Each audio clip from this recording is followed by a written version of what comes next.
Buona giornata telespettatrici e telespettatori di Antenna 3, ben ritrovati con il nostro telegiornale. Apriamo quest'oggi la nostra quotidiana lunga diretta con la politica. Quella di oggi è l'ultima giornata di consultazioni al Quirinale, terzo quindi e ultimo giorno, che si concluderà appunto con le audizioni del centrodestra unito, Lega, Forza Italia e Fratelli d'Italia, e poi a chiudere il Movimento 5 Stelle. Per commentare la situazione abbiamo in collegamento Andrea Martella, sottosegretario alla Presidenza del Consiglio dei Ministri. Buongiorno. Buongiorno a lei e a tutti i telespettatori. Buongiorno, allora grazie per essere con noi. Dunque stiamo arrivando insomma alla fine di queste 3 giorni di consultazioni. Impazza, diciamo, quello che è il borsino delle possibilità, del ventaglio di possibilità che si aprono in questo momento, dal Conte-Ter con Italia Viva alle larghe intese, al voto anticipato, al governo istituzionale. Secondo lei, diciamo, a consultazioni quasi terminate, quale strada si sta prendendo? Beh, non mi vorrei inoltrare, diciamo, nelle previsioni. Siamo tutti affidati come forze politiche e l'intero Paese alle decisioni che assumerà il Presidente della Repubblica, alle sue valutazioni dopo questo giro di consultazioni. Posso dirle qual è la posizione che il mio partito ha espresso in maniera molto chiara ieri tramite il segretario Zingaretti. Noi ci siamo espressi perché possa proseguire il lavoro del Presidente Conte e che ciò avvenga con una maggioranza maggiormente strutturata, solida, europeista, in grado di affrontare le sfide che attendono questo Paese.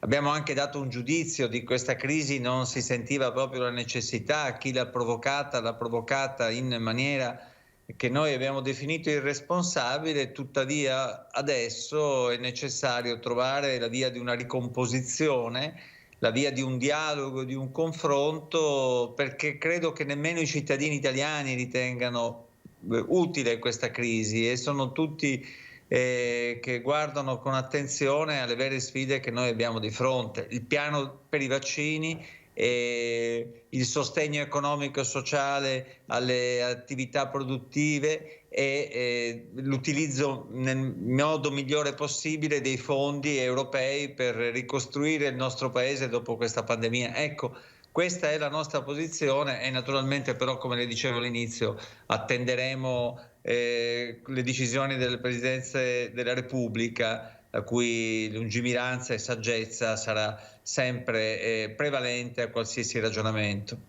Ecco, lei ha definito come appunto il suo partito, il Partito Democratico, irresponsabile questa crisi che è stata aperta insomma da Italia Viva. Secondo lei quindi che possibilità ci sono di un Conte-Ter con Italia Viva, cioè di ritornare a formare un governo con Renzi? È possibile secondo lei ancora che ci sia un rapporto di fiducia tra le vostre forze politiche?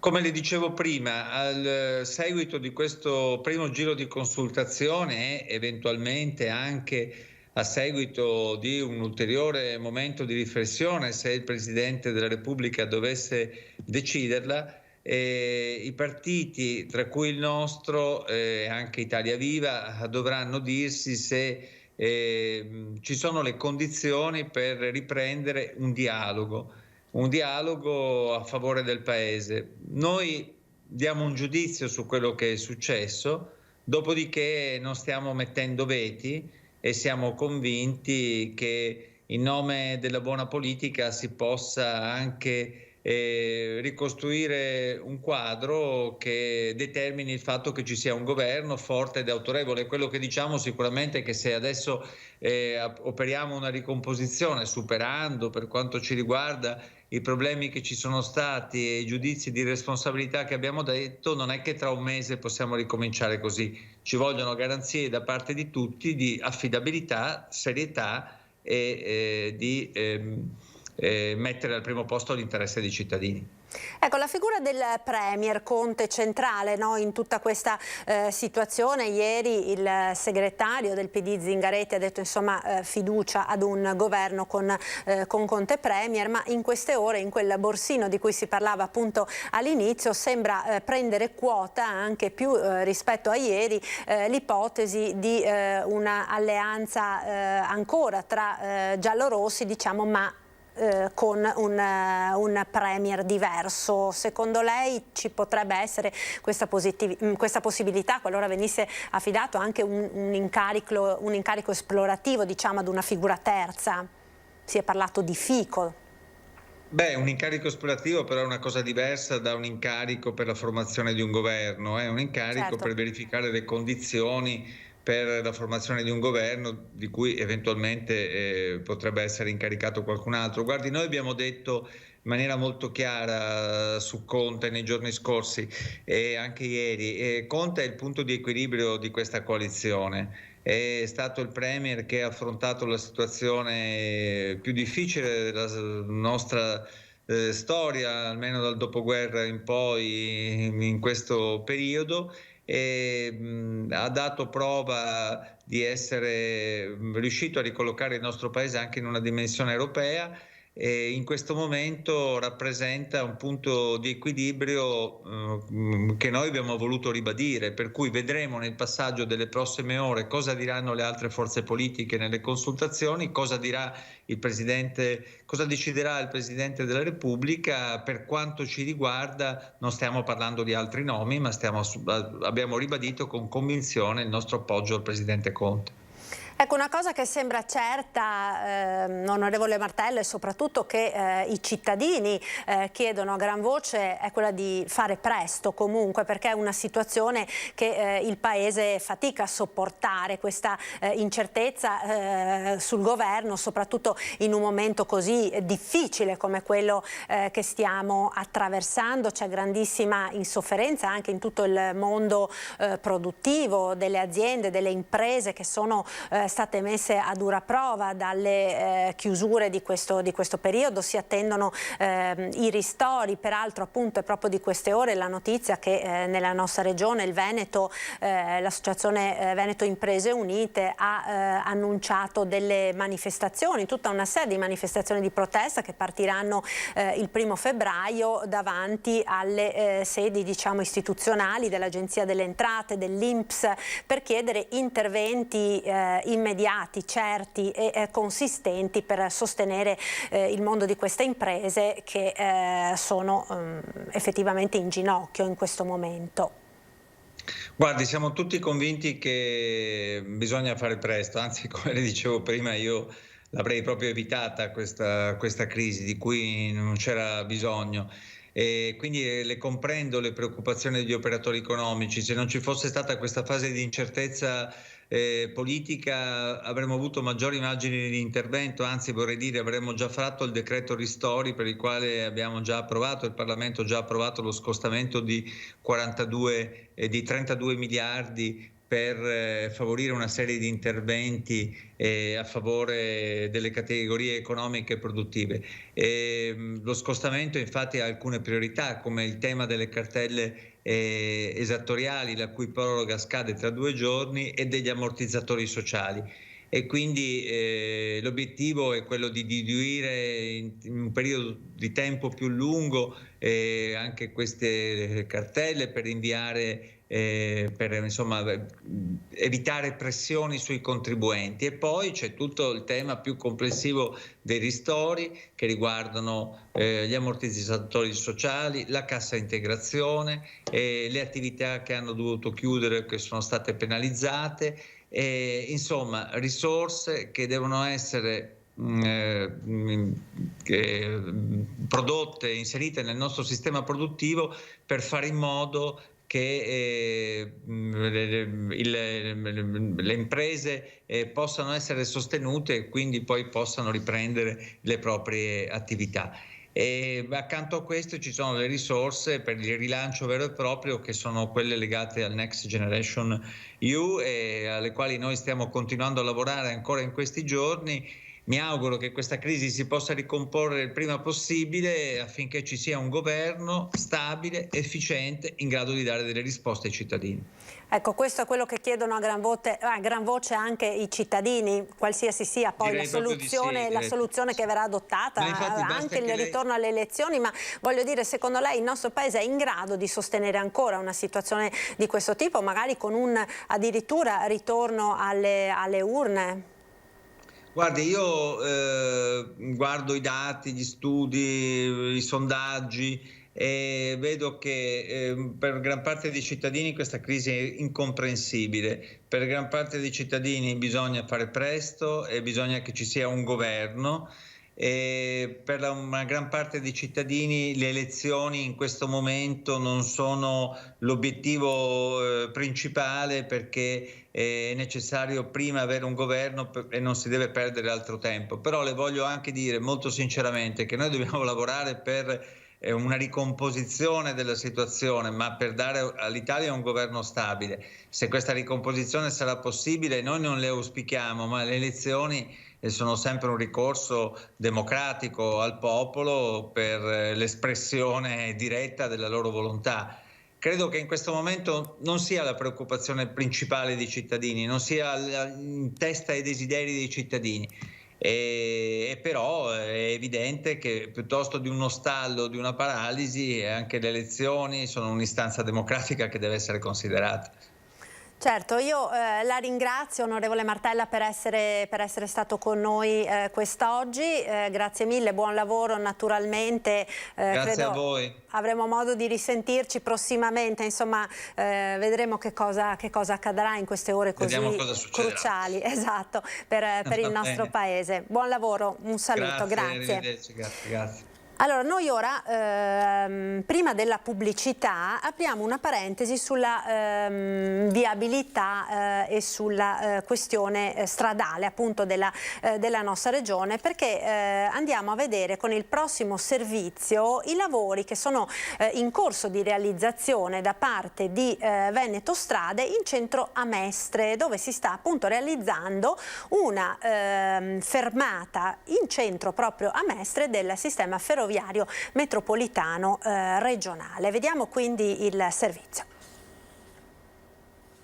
Le immagini dall'alto rendono conto della vastità e dell'importanza dell'intervento. Siamo in centro a Mestre, questo è il cantiere di Veneto Strade per il completamento della fermata di Via Olimpia del servizio ferroviario metropolitano regionale. È un intervento molto significativo per quanto attiene l'intero sistema ferroviario regionale, in quanto consente appunto una fermata in pieno centro di Mestre con gli ovvi benefici per il trasporto pubblico locale. Ora i lavori procedono spediti dopo un iter travagliato nella prima fase a causa del fallimento dell'impresa esecutrice dei lavori. Noi abbiamo realizzato ad oggi praticamente circa il 60% dell'importo lavori complessivo, che è di 2.440.000 euro, quindi è anche un intervento significativo dal punto di vista economico.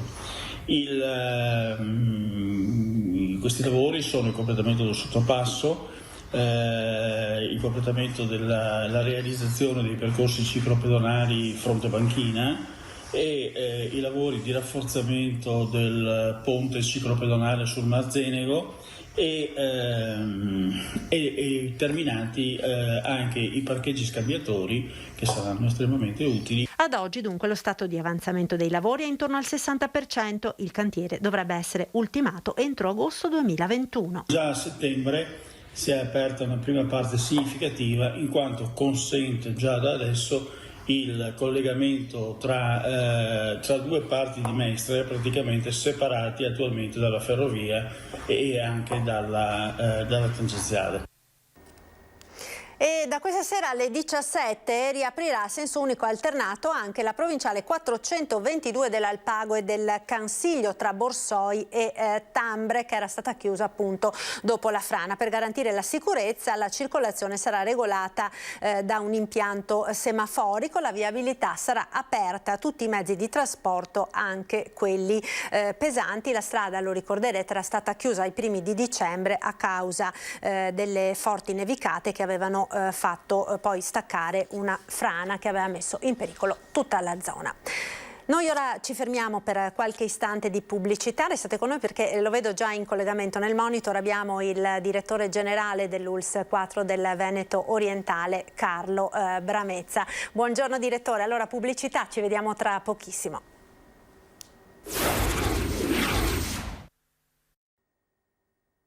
Eccoci nuovamente in diretta con il nostro telegiornale. Allora saluto nuovamente il direttore generale dell'ULSS 4 del Veneto Orientale, Carlo Bramezza. Buongiorno direttore, grazie per essere con noi. Allora partiamo subito con un accenno a quella che è la situazione Covid negli ospedali della sua USL. L'abbiamo sentito insomma in questi giorni dagli consueti aggiornamenti forniti dal governatore del Veneto Zaia, le notizie fortunatamente diciamo confortanti di un lento e progressivo calo dei contagi ma anche dei ricoveri, che quindi stanno in qualche maniera liberando un po' di ossigeno per gli ospedali, che stanno riprendendo anche alcune attività diciamo normali prima del Covid, come per esempio le visite ambulatoriali. Nell'ULSS 4 la situazione com'è, direttore?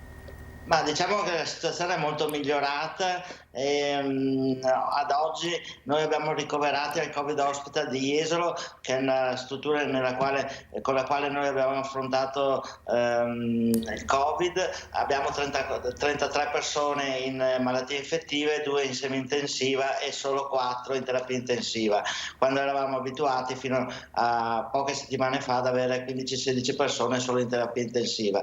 Diciamo quindi che c'è stato veramente una riduzione molto consistente del numero dei ricoveri, e questo deriva dal minor numero di contagi che stiamo avendo quotidianamente. Siamo ad oggi sui 50 contagi al giorno e circa 1200 persone che in questo momento hanno il Covid nel Veneto Orientale. Questa situazione ci permette di ritornare ad una organizzazione normale delle nostre strutture ospedaliere, che però insomma possiamo anche dire che hanno continuato lo stesso a lavorare durante il Covid, anche se in misura ridotta, perché parte del personale era a Jesolo a rafforzare, diciamo così, il Covid Hospital. Però insomma, avendo tenuto puliti i 2 ospedali di San Donà e di Portogruaro, l'attività è comunque continuata in questi ospedali, anche se in misura un po' ridotta. Adesso un po' alla volta il personale si sta staccando da Jesolo, perché abbiamo già chiuso un reparto la settimana scorsa e il personale è rientrato a Portogruaro.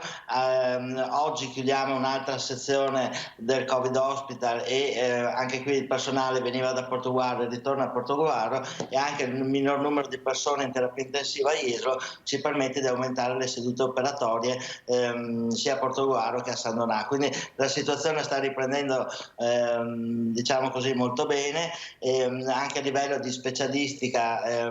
Noi ripartiamo lunedì come tutte le altre aziende del Veneto con le prenotazioni, però anche qua diciamo abbiamo una situazione molto buona, perché durante il periodo del Covid negli ambulatori dove era possibile fare attività specialistica abbiamo comunque ripulito un po' le liste d'attesa che avevamo ancora dal precedente periodo. Quindi ad esempio non abbiamo lista d'attesa sia per l'oculistica che per l'ottorino, e anche le altre specialità diciamo così avevano già recuperato molto. Quindi è una situazione diciamo così abbastanza buona, per la quale non prevediamo ci siano disguidi o problemi per i nostri cittadini che debbano fare visite nel prossimo periodo. Ecco direttore, tornando all'ospedale di Jesolo, diventato appunto Covid Hospital in questi mesi della pandemia, ci sono anche delle novità importanti proprio per quanto riguarda la terapia intensiva, no? Che al di là diciamo della emergenza di questi mesi continuerà ad operare anche un domani che finalmente, speriamo il prima possibile, questa situazione sia passata. Sì, a Jesolo continuerà ad esserci il reparto di terapia intensiva, anche se verrà sigillato, chiuso, perché per fortuna non ci sono persone con il Covid. Ovviamente i posti letto verranno tenuti sempre pronti e basterà, insomma, in poche ore si può riaprire la terapia intensiva, se no rimarrà congelata e l'ospedale di Jesolo tornerà ad essere l'ospedale che con la sua vocazione riabilitativa, con i suoi reparti di medicina, di riabilitazione, la riabilitazione anche cardiologica, quello che insomma avevamo costruito negli ultimi anni e che è la vocazione normale di Jesolo, con la novità che durante il periodo estivo noi abbiamo lavorato molto per creare nuovi spazi anche a Jesolo, una nuova area ambulatoriale per le visite, proprio per fare in modo che se dovesse tornare di nuovo un altro periodo di Covid abbiamo comunque spazi separati perché la popolazione possa continuare a svolgere le normali, anzi l'azienda possa svolgere le normali attività rivolte alla popolazione per quanto riguarda la specialistica e quant'altro. Quindi diciamo... una bella novità, ad esempio a Portogruaro, noi venerdì prossimo andremo a inaugurare un nuovo reparto di terapia intensiva, si chiama Recovery Room, con 9 posti letto. È stata una donazione della holding, Zignago Holding, della famiglia Marzotto, una donazione di 1 milione di euro. Abbiamo iniziato i lavori quest'estate con c'era il Presidente Zaia all'inaugurazione e sono stati finiti in brevissimo tempo, 6-7 mesi, e venerdì quindi avremo ulteriori 9 posti letto e una nuova sala per la terapia intensiva che si chiama Recovery Room, adiacente alle sale operatorie di Portogruaro. Quindi questa, diciamo, è slegata, direttore, a quella che è l'attuale emergenza sanitaria, è una terapia intensiva che servirà per gli usi, diciamo, non Covid? Ho capito sì, servirà bene? Per velocizzare l'attività delle sale operatorie di Portogruaro, che stanno lavorando sempre di più, e quindi direttamente le persone dall'intervento chirurgico accederanno a questa nuova sala di terapia intensiva, rimanendo poi la terapia intensiva di Portogruaro con i suoi 10 posti letto, con le sue funzioni normali. Però sono posti sempre di terapia intensiva che in caso di necessità di pandemia, di tragedia che dovesse venire avanti, possono essere trasformati anche per fare questo tipo di ricoveri che abbiamo fatto in questi mesi. Quindi, diciamo così, andiamo ad aumentare ancora la capacità di risposta in caso di forte necessità. In questo per tutta l'azienda, perché noi abbiamo soprattutto Portogruaro, che è un ospedale dove si fa chirurgia pesante, mentre San Donà di Piave è l'ospedale dell'urgenza, dell'emergenza, e Jesolo l'ospedale riabilitativo. Quindi anche questo, diciamo, rientra in una sorta di pacchetto di nuovi investimenti che state facendo nell'ULSS 4, direttore? Sì, non è che in questo periodo ci siamo occupati soprattutto di Covid, e il Covid ha rallentato ovviamente tutte le altre attività, però insomma nel Veneto orientale siamo andati avanti secondo la programmazione, secondo i tanti progetti e investimenti che avevamo iniziato a fare negli anni scorsi, che sono continuati anche adesso. A metà febbraio andremo a inaugurare la nuova piastra ambulatoriale sempre all'ospedale di Portogruaro. Ieri abbiamo inaugurato la nuova sala mensa per i dipendenti a San Donà di Piave, e insomma sono tutti lavori che vanno a migliorare la nostra offerta, diciamo così, non solo il miglioramento anche per l'attività dei nostri operatori. Ecco, direttore, abbiamo parlato insomma in apertura dei dati che sono fortunatamente in miglioramento per quanto riguarda appunto l'andamento dei contagi. Certo che tutti ci dicono, no, comunque non bisogna abbassare la guardia, perché purtroppo il virus ancora c'è, ancora circola, e ovviamente finché non riusciremo a vaccinare gran parte della popolazione, tutta una serie di attenzioni e di cautele dovranno essere mantenute da parte di tutti i cittadini con i propri comportamenti individuali. Lunedì prossimo, il 1° febbraio, riapriranno le scuole superiori in presenza al 50% nel nostro territorio, con l'obiettivo poi di aumentare al 75% entro 3 settimane. La preoccupa un po' questo, direttore? Abbiamo sentito già in altre ULSS, Treviso per esempio, c'è una certa preoccupazione sul fatto di un possibile rinnesco, diciamo, dei contagi determinato appunto dalla riapertura delle scuole. Sì, a noi interessa soprattutto perché abbiamo 2 poli scolastici, San Donato di Piave e Portogruaro, che sono i poli, diciamo così, dove ci sono le scuole superiori, che è per tutto il Veneto orientale, e indubbiamente anche noi siamo preoccupati che la riapertura, però confidiamo anche nel fatto che nel frattempo sono state adottate sia dalle scuole sia con il nostro Dipartimento di Prevenzione delle collaborazioni che dovrebbero portare a anche per i trasporti, quello che ha fatto la Regione con l'investimento su nuove linee, nuove tratte per gli studenti. Confidiamo insomma che sia meno impattante di come lo è stato prima. E poi qui abbiamo fatto anche con la conferenza dei sindaci un importante lavoro di sensibilizzazione sui giovani, una campagna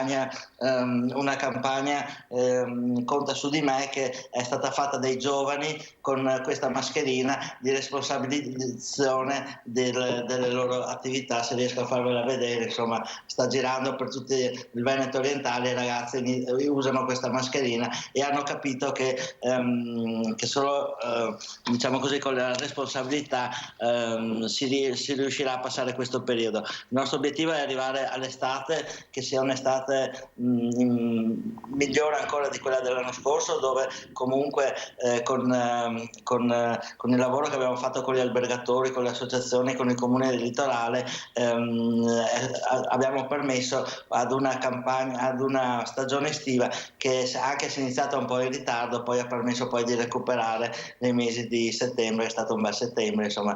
Poi è tornata la pandemia di nuovo e quindi ci stiamo già però organizzando per la prossima stagione turistica.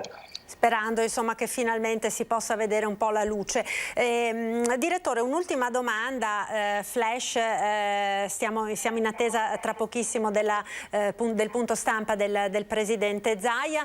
Sulla campagna vaccinale volevo chiederle come sta andando nell'ULSS 4. Ah no, ecco, è arrivato il Governatore, allora avremo modo di parlarne un'altra volta. Io la ringrazio molto, dottor Bramezza, e naturalmente buon lavoro a lei e a tutto il personale dell'ULSS 4. Un saluto. L'assessore Lanzarin, oggi c'è la dottoressa Scroccaro, che è responsabile, direttore e massimo responsabile della farmaceutica, oltre che essere presidente del comitato prezzi di AIFA e del sistema sanitario della Regione Veneto, e oggi appunto ci ha dato disponibilità per venire a parlare appunto dei protocolli di cura e di tutto quello che sono le cure domiciliari, anche sulla base delle richieste che avete fatto in questi giorni. Passerei subito al tema del bollettino, così facciamo veloci. I tamponi sono... Allora, nelle ultime 24 ore abbiamo fatto 40.820 tamponi, test rapidi 2.551.493, test molecolari 3.728.265. Quindi dei 40.820 tamponi abbiamo un riscontro di positivi trovati di 985, che sono esattamente 40.820, 985 positivi, il 2,41%. Peraltro non so se avete visto che l'Europa ieri sera ha modificato ancora la sua posizione sul Veneto, siamo passati da rosso scuro a rosso e poi una bella cartina che siamo in verde, perché abbiamo un tasso di incidenza inferiore al 4% e quindi siamo una delle poche regioni europee con la colorazione verde. Il numero dei positivi dall'inizio del contagio sono 310.894, Il numero dei positivi oggi sono 36.965, vi ricordo che ieri erano 44.000. I ricoverati di oggi sono 2.300 in totale e così suddivisi. Area non critica 2022, vedete siamo a meno 64. Vedete che più o meno abbiamo una cinquantina al giorno di pazienti che escono dal sistema e quindi vengono dimessi, 278 in terapia intensiva, meno 5. I decessi delle ultime 24 ore sono 53, 8.862 in totale. Ricordo anche qui che, scusatemi, i dimessi sono 14.162. Ricordo anche qui sul fronte della mortalità, guardavo proprio le tabelle stamattina, siamo l'8ª regione in Italia. Ovviamente facciamo parte della parte di regioni che hanno avuto più mortalità perché abbiamo avuto la prima fase, per noi la prima fase anche per il Veneto pesato, perché già noi uscivamo dalla prima fase con quasi 3.000 persone che hanno perso la vita e dopodiché la seconda fase ha fatto il resto. C'è ancora un'indicazione, come vi ho già detto, da parte dell'Istituto Superiore di Sanità, adesso immagino ci sarà anche una circolare o una direttiva, non so come la volete definire, rispetto alle mutazioni, perché sembra che sia ormai assodato che il tema delle mutazioni sia un tema cogente e che sia il tema dei temi anche non solo rispetto al vaccino e alla rispondenza del vaccino rispetto alle mutazioni, ma anche relativamente al fatto che alcune mutazioni rappresentano ovviamente valori di contagio sicuramente molto più importanti. Detto questo, vi dico che oggi è giornata di valutazioni, nel senso che avremo l'Istituto Superiore della Sanità che valuterà ovviamente la nostra situazione epidemiologica. Avete visto che abbiamo 29 giorni di calo. Oggi è giorno 29, no? 29 giorni di calo, cioè il calo è un calo importante, peraltro anche repentino se lo vogliamo vedere bene nello specifico, e anche inspiegabile se volete da un certo punto di vista. Se da un lato, diciamo, come si può dire, frettolosamente tutti saremmo portati a dire che il calo è dettato dalle restrizioni natalizie, dall'altro è altrettanto vero. Parlavo ad esempio col collega Fugatti del Trentino, loro hanno sempre avuto zona gialla e anche loro rispetto al calo stanno calando velocemente, quindi questo bacino, no? Assieme al Friuli Venezia Giulia che condividiamo, vi ricordate quante volte vi dicevo c'è un bacino del nord-est che condivide probabilmente lo stesso bacino epidemiologico assieme a Carinzia e Slovenia, lo è stato nell'ascesa e lo è anche nella discesa della fase di contagio. Rispetto al tema scuola, vi ricordo appunto che lunedì si parte come previsto dai tavoli di prefettizi con queste 3 settimane al 50%. Vi confermo che c'è, come vi ho detto ieri, un'indagine epidemiologica che vogliamo portare avanti con il professor Baldo dell'Università di Padova, che è un'indagine ovviamente che vuole valutare il grado di circolazione, il livello di circolazione del virus. Dall'altro ovviamente faremo anche, come già previsto, con una modifica del piano di sanità pubblica, un adeguamento del piano di sanità pubblica rispetto al tema tamponi nelle scuole, visto considerato che con tutta probabilità si tornerà al fatto che alla presenza del positivo non si va in quarantena, ma si fa il tampone a tutta la classe del positivo.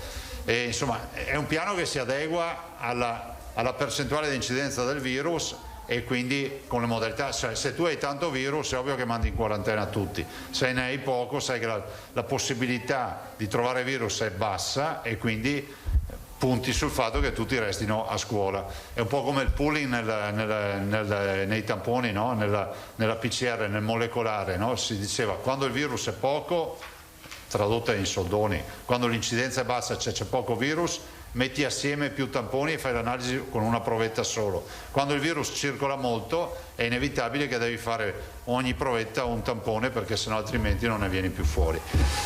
Penso che questo sia fondamentale. È ovvio che resta la preoccupazione perché è un ulteriore elemento di circolazione che probabilmente è del virus, che probabilmente avrà anche, ma ci rimettiamo alla decisione dell'Istituto Superiore della Sanità, anche probabilmente all'esordio della zona gialla, quindi avremo, diciamo, un nuovo scenario epidemiologico che da lunedì probabilmente ci troveremo ad affrontare, e quindi dovremo adattare il piano di sanità pubblica a questo nuovo scenario. Se avete domande. Tosato, Federiva, Marchiori, Giacomuzzo. Prego Filippo Tosato, Il Mattino di Padova, ti dimentichi sempre. L'età. Presidente, buongiorno. Buongiorno. Allora, nel caso in cui la nostra penitenza arancione finisse ed entrassimo in giallo, intanto una cosa che magari la gente chiede, il giallo da quando scatterebbe? Da lunedì. Da lunedì, bene. E lei avrebbe in programma delle ordinanze regolatorie, non necessariamente restrittive, oppure no? Ci adeguiamo a quello che è stato, come è sempre stato, alla zona che ci viene attribuita. Anche qui approfitto della domanda per dare una risposta, diciamo anche così, evitando che qualcuno cominci a fare il fenomeno, a venire a spiegare come funziona il mondo. Il provvedimento lega la regione di turno a una zona. Nello stesso provvedimento viene detto il colore della zona e lo scenario. In base allo scenario la regione ha tutta una serie di misure alle quali deve attenersi. Cioè non è che c'è la divagazione sul tema, è stato fatto apposta questo protocollo ad ottobre proprio per questo motivo. Resteranno ovviamente la zona gialla è una zona definita di mantenimento. Premesso che ancora non sappiamo se saremo zona gialla, che sia chiaro, lo dico soprattutto alle agenzie che ci seguono, non ho nessuna certezza, dico semplicemente ragioniamo come ipotesi. La zona gialla avrà la chiusura, diciamo il coprifuoco alle ore 22 che è confermato, che è quello che conosciamo, fino a che il governo non modificherà questi parametri. La chiusura di bar e ristoranti alle ore 18. Ci sarà libertà di movimentazione, nel senso che non ci sarà più il tema dei confini, e c'è l'asporto, le scuole sono aperte, insomma, poi lo conoscete, insomma, la zona gialla è quella che conoscete, che è quella che peraltro il Veneto ha fatto fino di fatto al 19 di dicembre. Ecco, su questo tema, a proposito del rischio epidemiologico, è ipotizzabile un aumento del rischio legato alla presenza di persone nei bar e nei ristoranti, ad esempio? Perché qualcuno ha fatto notare che l'eventuale effetto benefico delle restrizioni, so che lei su questo non è convinto al 100%, ma insomma l'eventuale effetto benefico delle restrizioni potrebbe essere legato anche alla mancanza, all'assenza di assembramenti nei locali pubblici. Ma guardate, allora, chi dà le indicazioni è l'Istituto Superiore della Sanità, che è rappresentato da un team di scienziati e di esperti che ne sanno molto più di noi in materia di RCT, di epidemiologia in generale, di infezioni. Insomma, andate a vedere il curriculum, sono tutte persone che comunque hanno preparazione, hanno know-how rispetto a questo.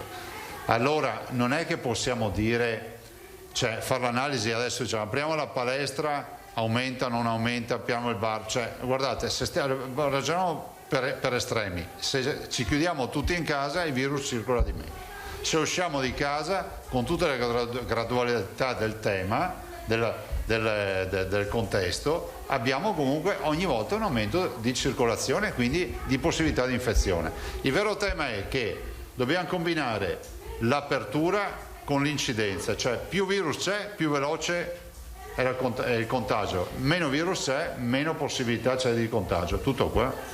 Cioè non è che possiamo stare qui a mettere in croce il bar o la palestra di turno o lo spettacolo viaggiante o il negozio, perché non funziona così. Cioè, sembra anche troppo banale come modalità, no?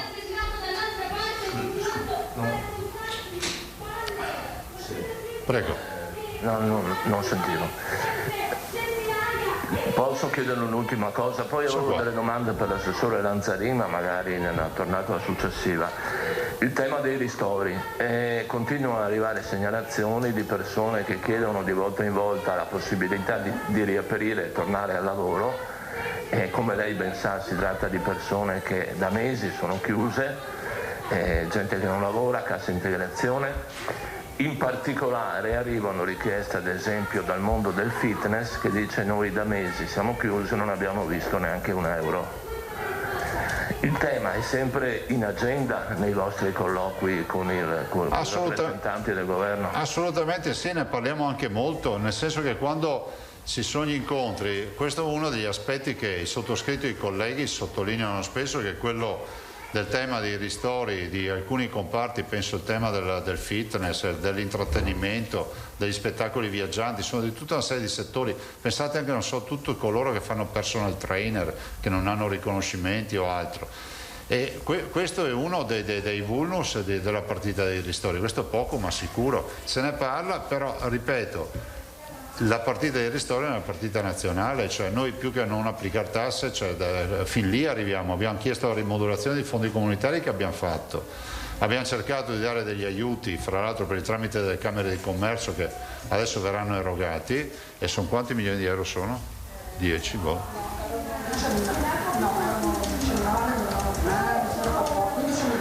Circa 15 milioni di euro, ma è cosa di 20 giorni fa, ormai un mese fa, proprio per queste attività. Sarà una goccia d'acqua, ma una goccia d'acqua, insomma, non è siccità pura. La verità è che molte di queste attività sono messe in ginocchio. Se poi ci aggiungete anche tutto il tema del turismo, ieri mi hanno mandato un bel video gli operatori della Val Zoldana, e anche lì è totale disperazione, perché comunque la Val Zoldana già prima aveva qualche difficoltà, capite che con la chiusura e il Covid è stata messa in ginocchio. E non c'è solo l'impiantista, c'è anche lo studente che va all'impianto di risalita o lo studente che va a fare il maestro di sci per pagarsi gli studi, cioè ricordiamoci anche tutte queste figure, lo stagionale che va in pizzeria, in ristorante, nei bar, nelle trattorie a lavorare. C'è veramente un'economia che non conosciamo, ma è che è quella che tiene in piedi questo paese. A proposito, e poi mi taccio, a proposito di turismo e di spostamenti, siete riusciti a ricostruire la genesi di questa grottesca vicenda della mappa epidemiologica della Commissione europea? No, nel senso che io penso che sia inaccettabile una modifica, per 3 volte il colore del Veneto è stato modificato nel giro di 48 ore.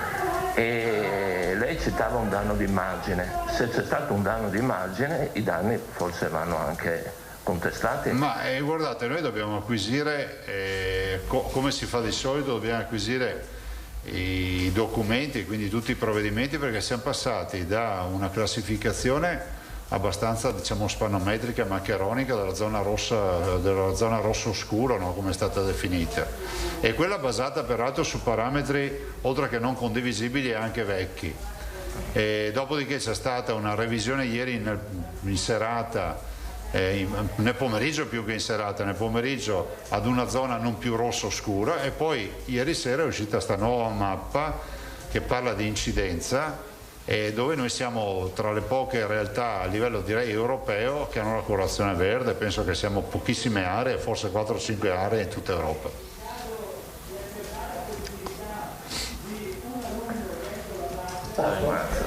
Allora Angela Federiva del Gazzettino. Grazie, buongiorno Presidente. Buongiorno. Riparto dalla mappa europea per l'appunto. Al di là della contestabile classificazione, nel merito l'idea di fare appunto un'Europa divisa per regioni secondo misure armonizzate, la condivide o no? La condivide o no questa idea che ci siano delle misure armonizzate in Europa con regioni appunto colorate in maniera diversa, al di là del parametro discutibile che è stato scelto, ma dico, l'idea di per sé la condivide o no? Allora, vorrei ripetere quello che ho detto ieri ad un'agenzia, un vostro collega. Cioè l'Europa può iniziare a disegnare con i colori, l'Europa, parlo dell'ACDC in questo caso, l'ente delle pandemie, delle epidemie, o comunque gli organismi europei possono pensare a classificazione di aree europee quando riusciranno a dimostrare che c'è un'unità di misura uguale per tutti. Cioè tu non puoi paragonare i dati miei con quelli della Germania, con quelli della Polonia, dell'Ungheria, piuttosto che della Cecoslovacchia, quando ad esempio ancora oggi in Europa, in Italia, dappertutto, non esiste un parametro secondo il quale tu dici a una regione, noi lo presenteremo la prossima settimana, dice una comunità, tu devi fare un tot, una percentuale di tamponi sulla popolazione settimanalmente o mensilmente per verificare la circolazione del virus. Ecco, capite che quei parametri che danno vita a delle colorazioni sono dichiaratamente non uniformi, per cui non confrontabili tra di loro. Quindi sia i colori sono un momento in cui tutta l'Europa ha un linguaggio unico, ad oggi è impossibile. Ma nell'attesa cosa si fa? Si bloccano le frontiere? Glielo chiedo perché ci sono anche tanti veneti che lavorano all'estero. Ma non si può bloccare nulla se non ci sono parametri. Cioè, come facciamo? Cioè, abbiamo capito dalla storia del coronavirus che ci sono delle comunità che ritenevamo sane e poi abbiamo scoperto magari che non facevano tamponi o non c'era un governo delle infezioni in questo senso. Quindi l'Europa, se vuole intervenire con provvedimenti restrittivi, diciamo europei, deve prima rassicurare tutti del fatto che il linguaggio sia comune nella lettura dei dati e soprattutto nel prelievo, nel rilevare i dati. Ok, poi una seconda domanda invece sul nuovo scenario epidemiologico giallo che appunto scatterà la settimana prossima. Non ci saranno solo riaperture di bar, ristoranti e scuole, ma c'è anche l'avvio dei saldi. Ripensando al tavolo che avevate attivato con i sindaci a ridosso del Natale in un periodo, guarda, devi parlare più forte o fuori. In un periodo commercialmente simile, sì, cioè quello che era prenatalizio, pensate di riprendere appunto il confronto con i sindaci su eventuali misure da adottare in chiave locale? Ripenso a Treviso che aveva messo le transenne in Calmaggiore per esempio in al momento no, al momento non c'è, dopodiché con i sindaci ci sentiremo e capiremo anche quale sarà poi l'esito di tutto questo. Però vorrei anche ricordare che al momento stiamo attendendo anche la nuova classificazione. Guardate che questo è un problema generale un po' di tutte le regioni, perché vedete che l'Italia si sta nuovamente trasformando da un colore carico a un colore sempre più tenue fino al giallo. Quindi ho visto anche delle ipotesi di cartina che molti di voi hanno cercato di abbozzare per lunedì, insomma vedete che sono molti arancioni che stanno degradando verso il giallo e i pochi rossi che stanno andando verso l'arancione. Temete un rischio assembramenti, voglio dire, per l'invito allo shopping? Guardate, cioè, tutto dipende dai cittadini. Vorrei ricordare che giustamente si odiano le ordinanze e le restrizioni, ma sono inversamente proporzionali all'approccio che ognuno di noi ha, perché se il tuo approccio è zero è ovvio che c'è l'ordinanza, se c'è rispetto delle distanze, poi guardate i negozi oltretutto hanno tutti ormai la metratura, la tesa fuori eccetera, penso che riusciremo a affrontare questo periodo con un minimo di attenzione, lo si può fare. L'ultima domanda sulla riapertura della stagione sciistica. Ieri sappiamo che la conferenza delle regioni ha riformulato le proprie proposte accogliendo di fatto le indicazioni del CTS del 15 gennaio e anzi anche con alcune aggiunte tipo il tetto dello ski pass giornaliero. Il ministro Boccia ha garantito tempi rapidi per la valutazione e la validazione definitiva. Notavo però che c'era una diversità di aspettative ai vertici della conferenza, nel senso che mentre il vicepresidente Toti, che ieri presiedeva la seduta, si è detto appunto fiducioso su questo, il presidente Bonaccini ha affermato che serve una modifica del provvedimento nazionale, cioè il DPCM che fissava la scadenza del 15 febbraio per lo stop attuale. È così? Secondo me sì, cioè nel senso che il DPCM è norma gerarchicamente prevalente, nel senso che immagino che il DPCM per riuscire ad affrontare questo tema debba comunque essere modificato ante il 15 febbraio. Però staremo a vedere, guardate, io non ho aggiornamenti dell'ultima ora rispetto a questo, per cui staremo a vedere anche l'evoluzione, cioè non so che gli assessori si stanno incontrando, stanno parlando di questo tema, ovviamente tutto in relazione poi all'andamento dell'infezione. Al momento varrebbe la richiesta del 15 febbraio, comunque la condivide? Sì. Ok, grazie. No, scusa, il 15 febbraio scade il DPCM. Per la riapertura intendo. Vedremo cosa viene fuori dal tavolo, nel senso che si sta analizzando sta roba, cioè il confronto deve essere fatto tutti assieme, visto e considerato che non è che uno apre e uno chiude, cioè. Quindi non ho ancora risultanze del lavoro del tavolo. Ilaria Marconi, Media Nord-Est, poi Cristina Giacomuzzo. Buongiorno Presidente. Buongiorno. In merito a quanto ha dichiarato sul piano di adeguamento di sanità pubblica che verrà fatto, volevo chiederle una cosa che riguarda proprio le scuole.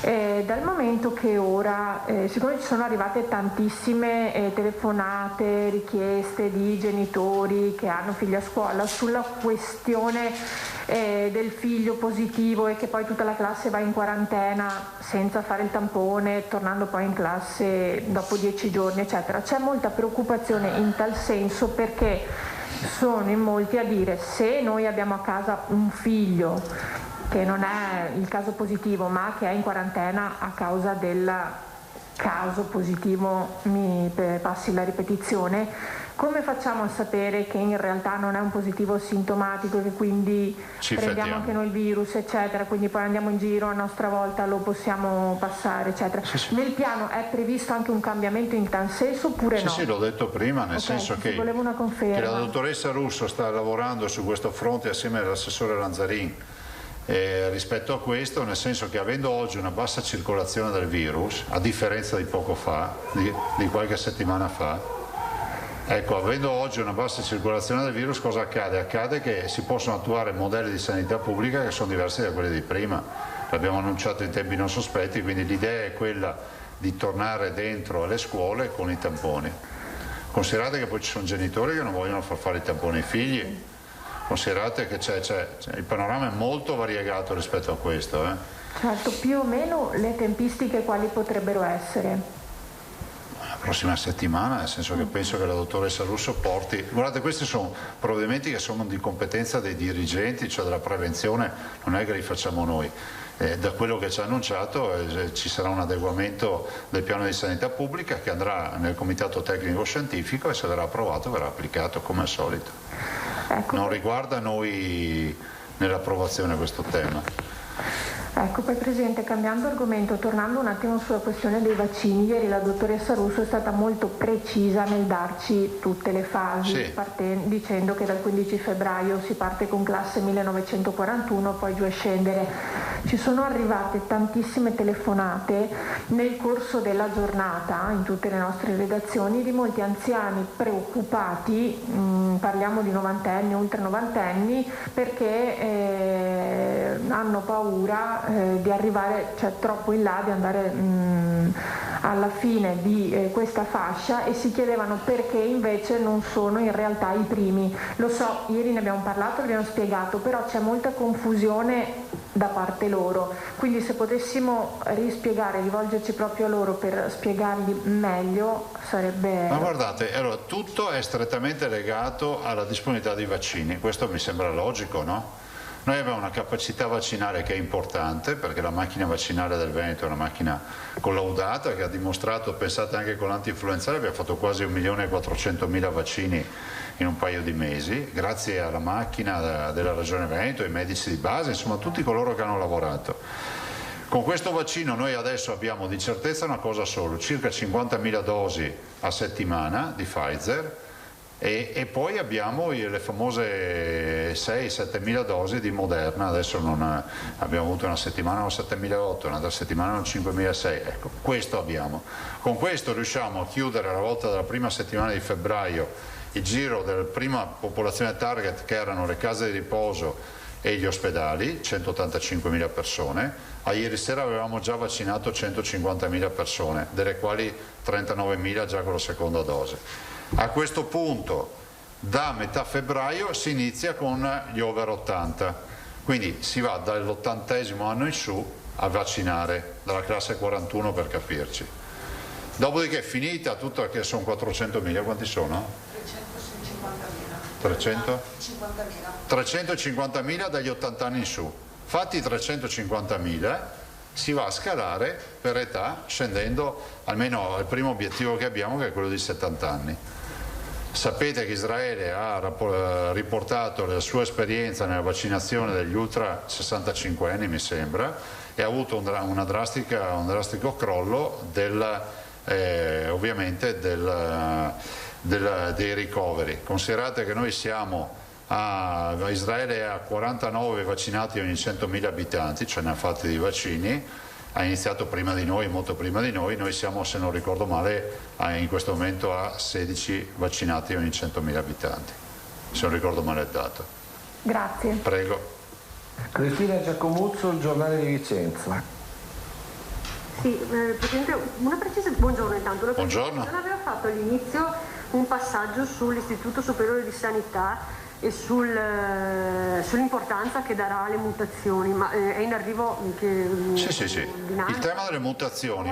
Ci sono cose concrete per il resto? Guarda, il tema delle mutazioni è come quello del passaporto, non vi ricordo, prima in assoluto vi ricordo il 3 febbraio quando io proposi di far fare la quarantena fiduciaria agli studenti che rientravano dal Capodanno cinese. Mi hanno dato del razzista. Oggi diciamo tranquillamente che ad oggi 62.000 studenti hanno fatto quarantena solo in Veneto, in Italia sono centinaia di migliaia di studenti, per dire che è una misura di sanità pubblica, non di coercizione o altro.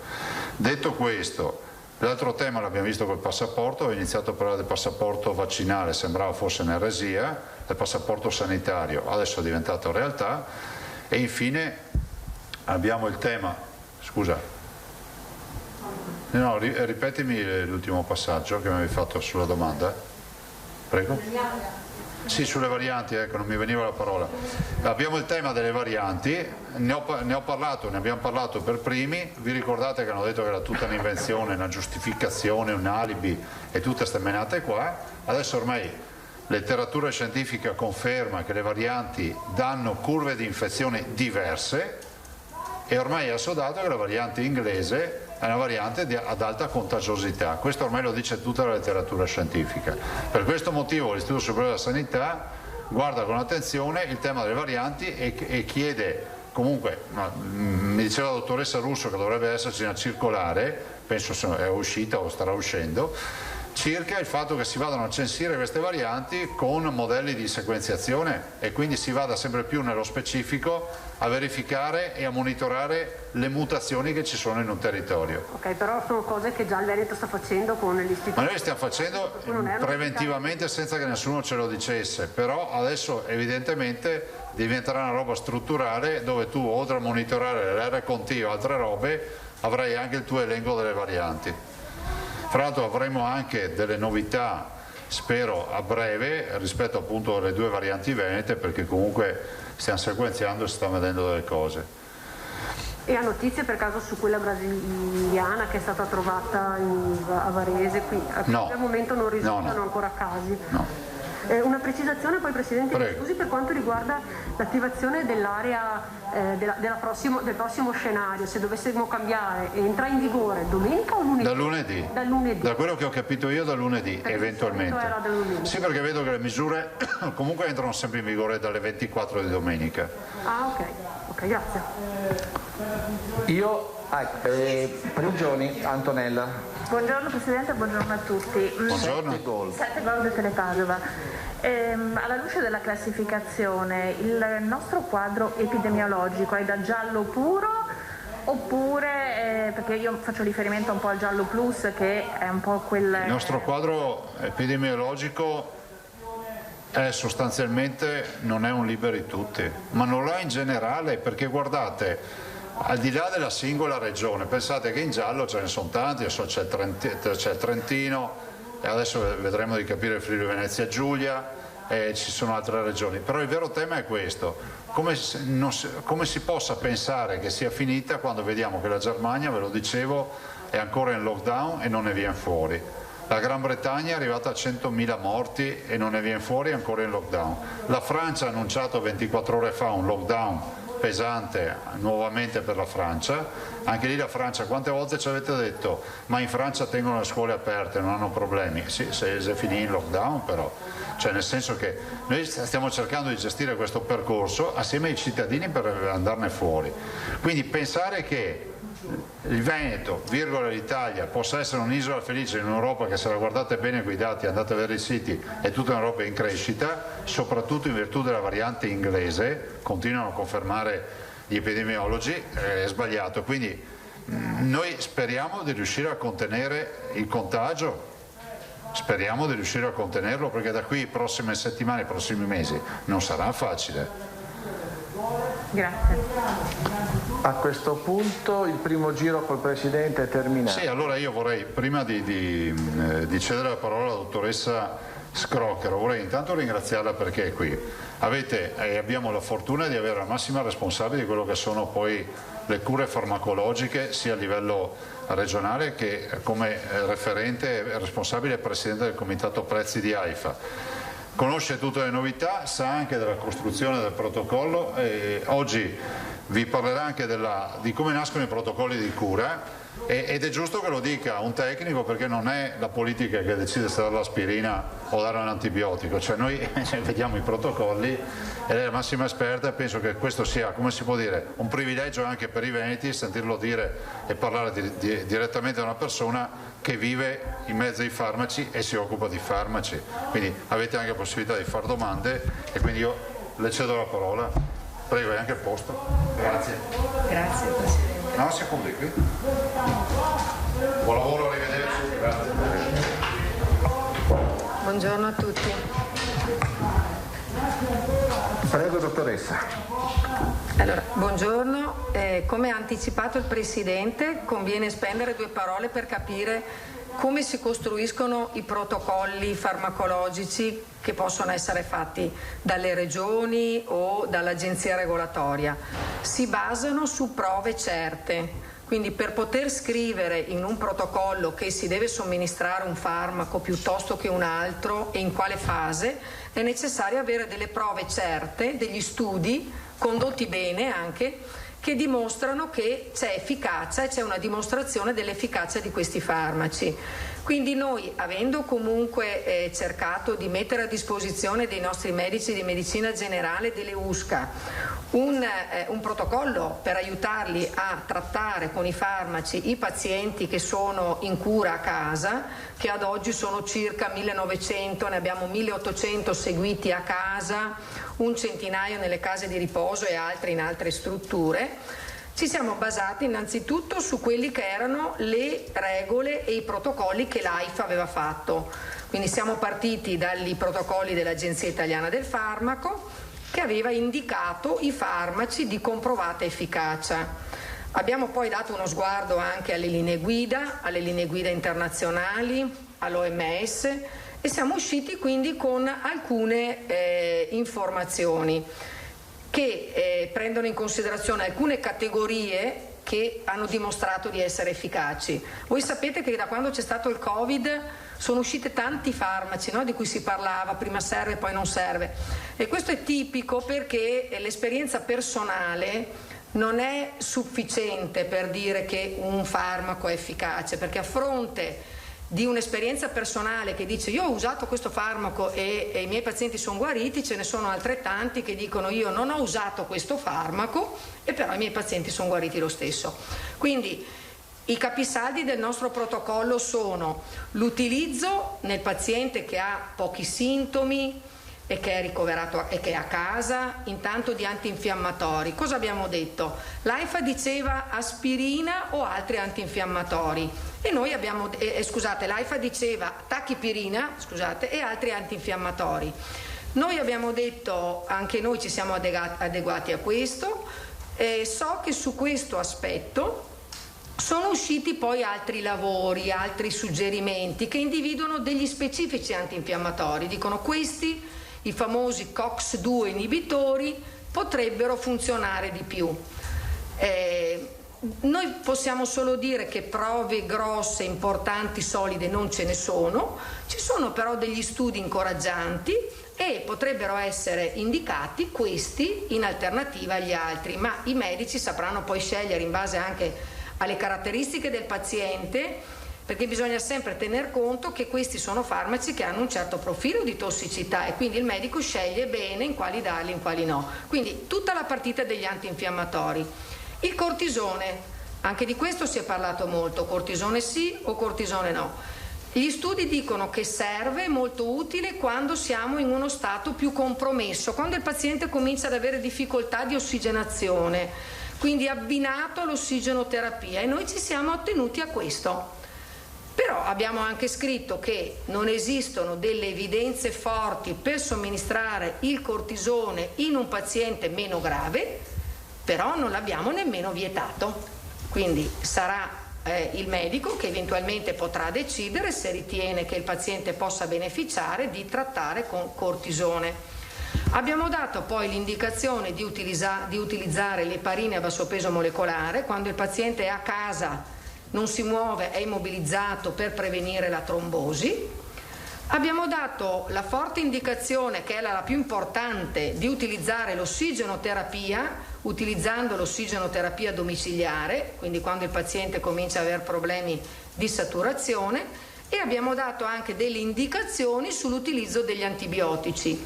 Ora però dobbiamo tenere presente che una piccola percentuale di pazienti che ha una polmonite da Covid può essere di origine infettiva di necessità di antibiotici, quindi con un'infezione che necessita degli antibiotici. Noi gli abbiamo dato questa indicazione, abbiamo detto anche quelli che sono gli antibiotici che si possono più comunemente utilizzare, che sono il classico amoxicillina più acido clavulanico, la zitromicina e la claritromicina.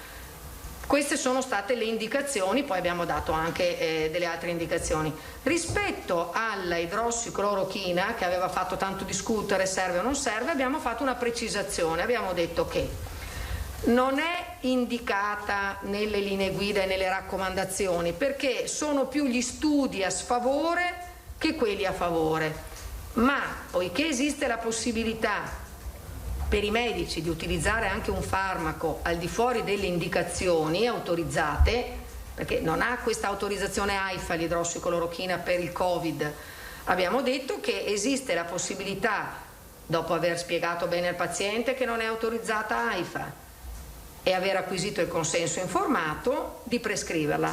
Quindi ci siamo attenuti un po' a quella che era stata anche la sentenza del Consiglio di Stato, ricorderete, che diceva che l'AIFA non può, tra virgolette, vietare l'uso.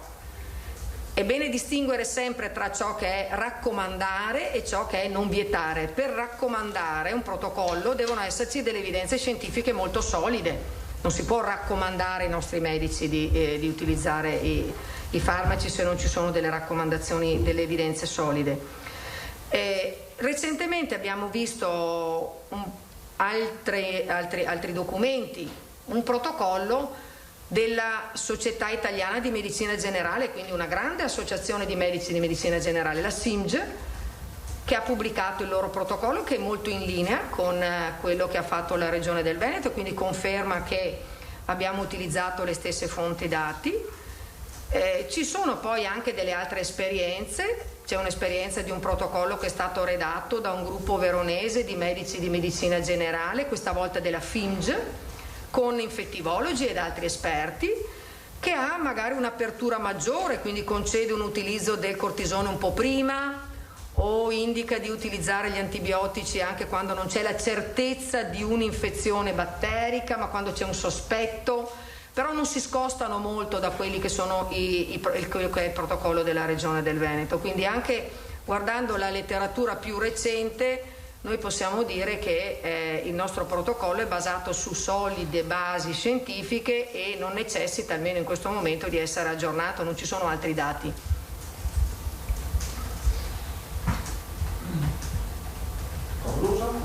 Perfetto, sì. Allora ecco, vedo già lei dire, allora, questa volta la Pederiva per prima, Bonet e Tosato, e Prigioni e Giacomuzzo. Angela Pederiva Gazzettino, grazie. Buongiorno dottoressa. Buongiorno. Mi riferisco a quanto citava verso la fine del suo intervento, cioè l'idrossiclorochina, che è stata il grande tema di questi mesi, in particolare per quel protocollo che viene portato avanti da quel gruppo di medici Covid-19, mi pare si chiami, di cui fa parte per esempio un medico un po' rappresentativo che è Riccardo Szumski in provincia di Treviso, ecco, per essere più precisi.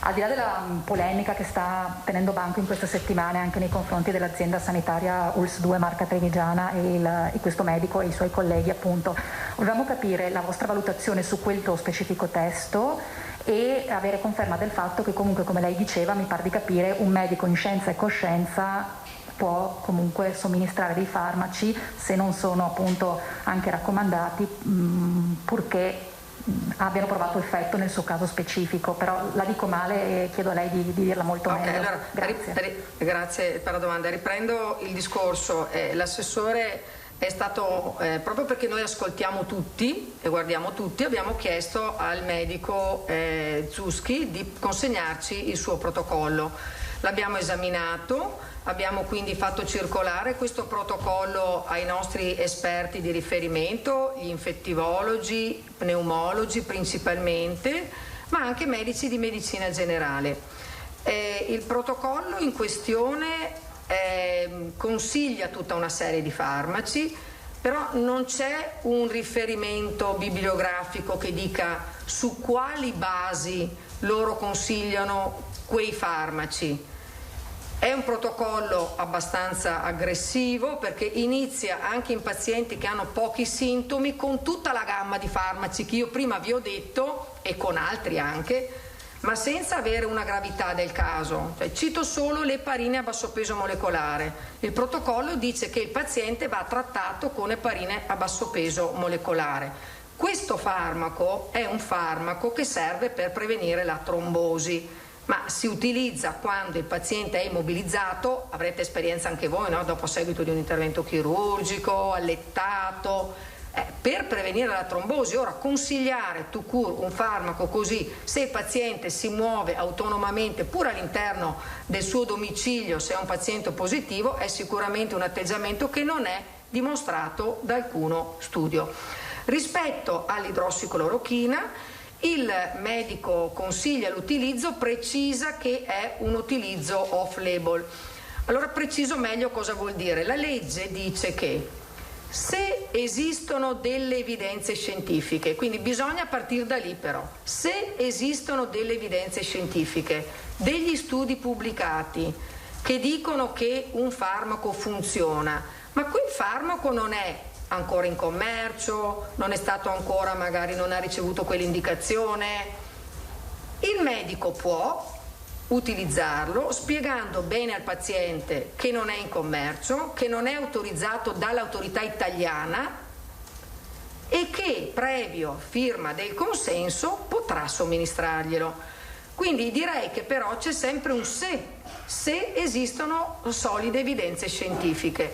Ora sull'idrossiclorochina le evidenze scientifiche sono tante, alcune pro, alcune contro. Sono più solide quelle che sono contro, ma nell'ambito di questa possibilità il medico può prescriverle e somministrarle. Aggiungerei anche questo: ci sono nel protocollo del medico Zuschi anche dei dosaggi e delle durate di antinfiammatori e di altri farmaci che dovrebbero, a mio modo di vedere, ma a modo di vedere anche delle persone con cui ci siamo consultati, essere precedute da un'informazione al paziente. Bisognerebbe dirgli: questo dosaggio, questo farmaco non è stato provato, non è stato autorizzato dall'Agenzia Italiana del Farmaco, esistono però delle evidenze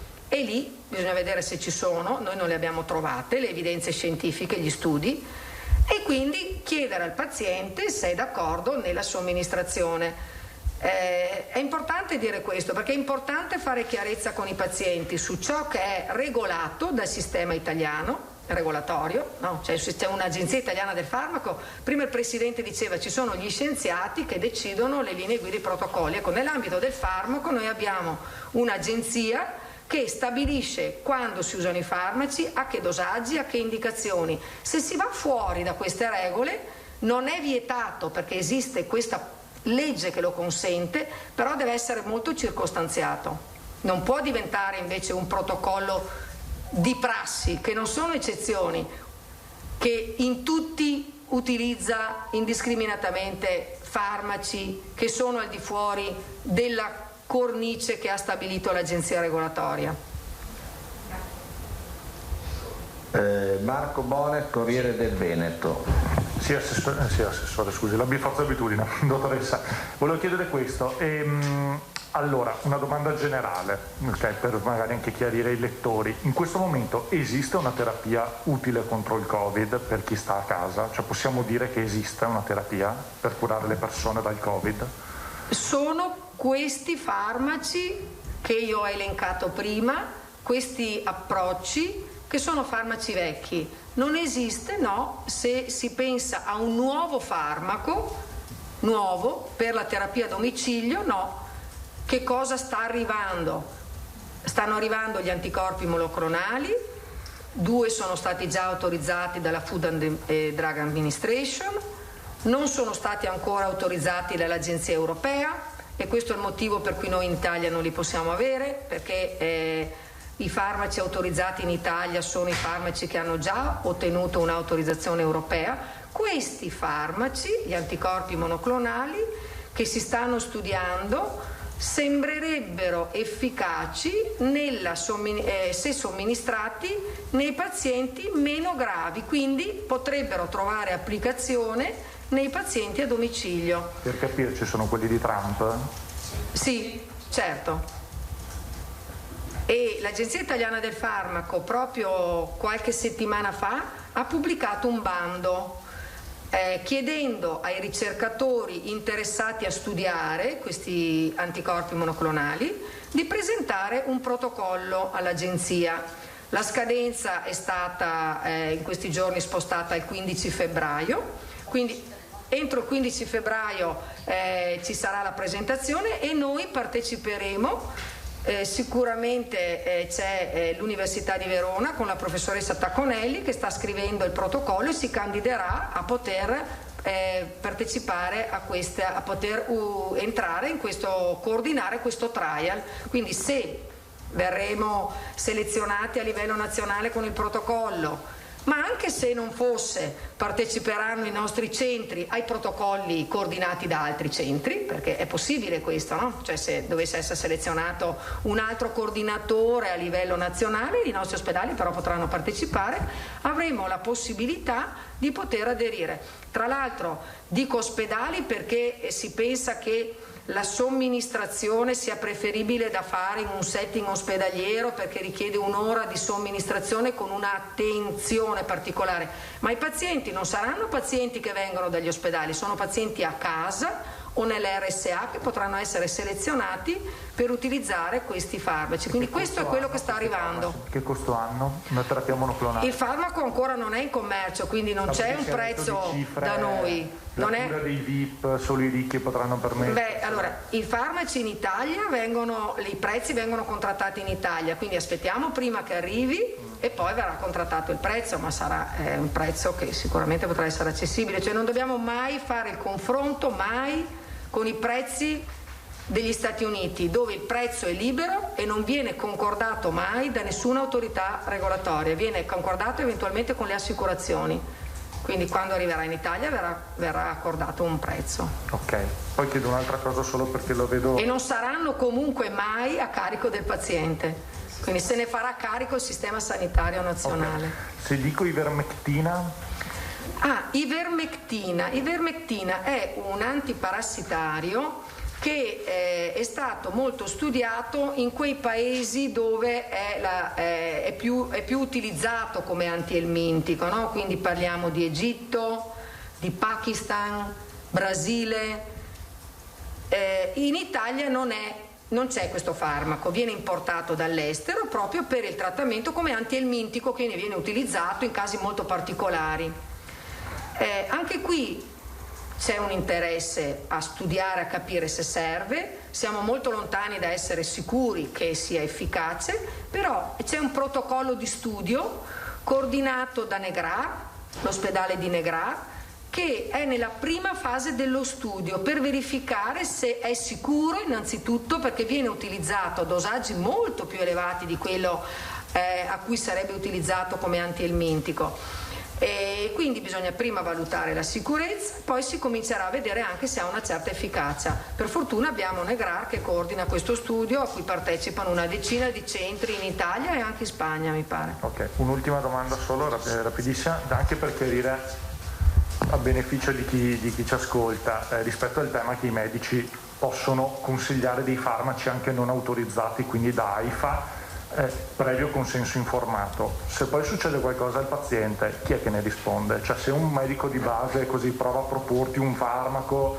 e tu poi, assumendo quel farmaco, hai delle conseguenze, chi risponde? Il medico risponde o non risponde perché comunque c'è stato il consenso informato? Io posso dire che non risponderà la ditta, questo sì, cioè l'azienda farmaceutica non risponderà, quindi si aprirà un problema di risarcimento, però l'azienda farmaceutica non risponde sicuramente. Tosato, Filippo Tosato del Mattino di Padova. Sì, dottoressa, buongiorno. Avete uno studio riguardante l'indice di letalità tra i pazienti curati a domicilio? No. Dovremmo chiederlo al SER, possiamo chiederlo credo, però mi sembra che è una percentuale, io a memoria minima, sì, proprio quasi irrisoria, però possiamo chiederlo. Un'analisi, assessore, che abbiamo fatto era stata sulla provincia di Treviso, per vedere un po' come vanno i pazienti a Treviso a seguito anche così della questione che era stata sollevata su questo protocollo. E abbiamo visto che comunque, come diceva l'assessore, il numero, la percentuale di pazienti curati a casa che vengono ricoverati o che decedono sono molto bassi. Quindi stiamo parlando di percentuali dell'1%, del 2% di ricoverati, quindi i medici naturalmente hanno con una certa diversità tra loro, però si va da chi ha l'1% di ricoverati, il 2%, il 3%, quindi molto, molto bassa, e con una certa uniformità anche all'interno della provincia di Treviso. Quindi questa suggestione che i pazienti trattati con il protocollo Zuschi sarebbero andrebbero meno soggetti a ricoveri o a decessi non è confermata dai dati che la provincia di Treviso ha passato a noi regione, dove mediamente gli assistiti che sono seguiti anche dal dottor Zuschi hanno un esito molto paragonabile e in linea a tutti gli altri medici della provincia.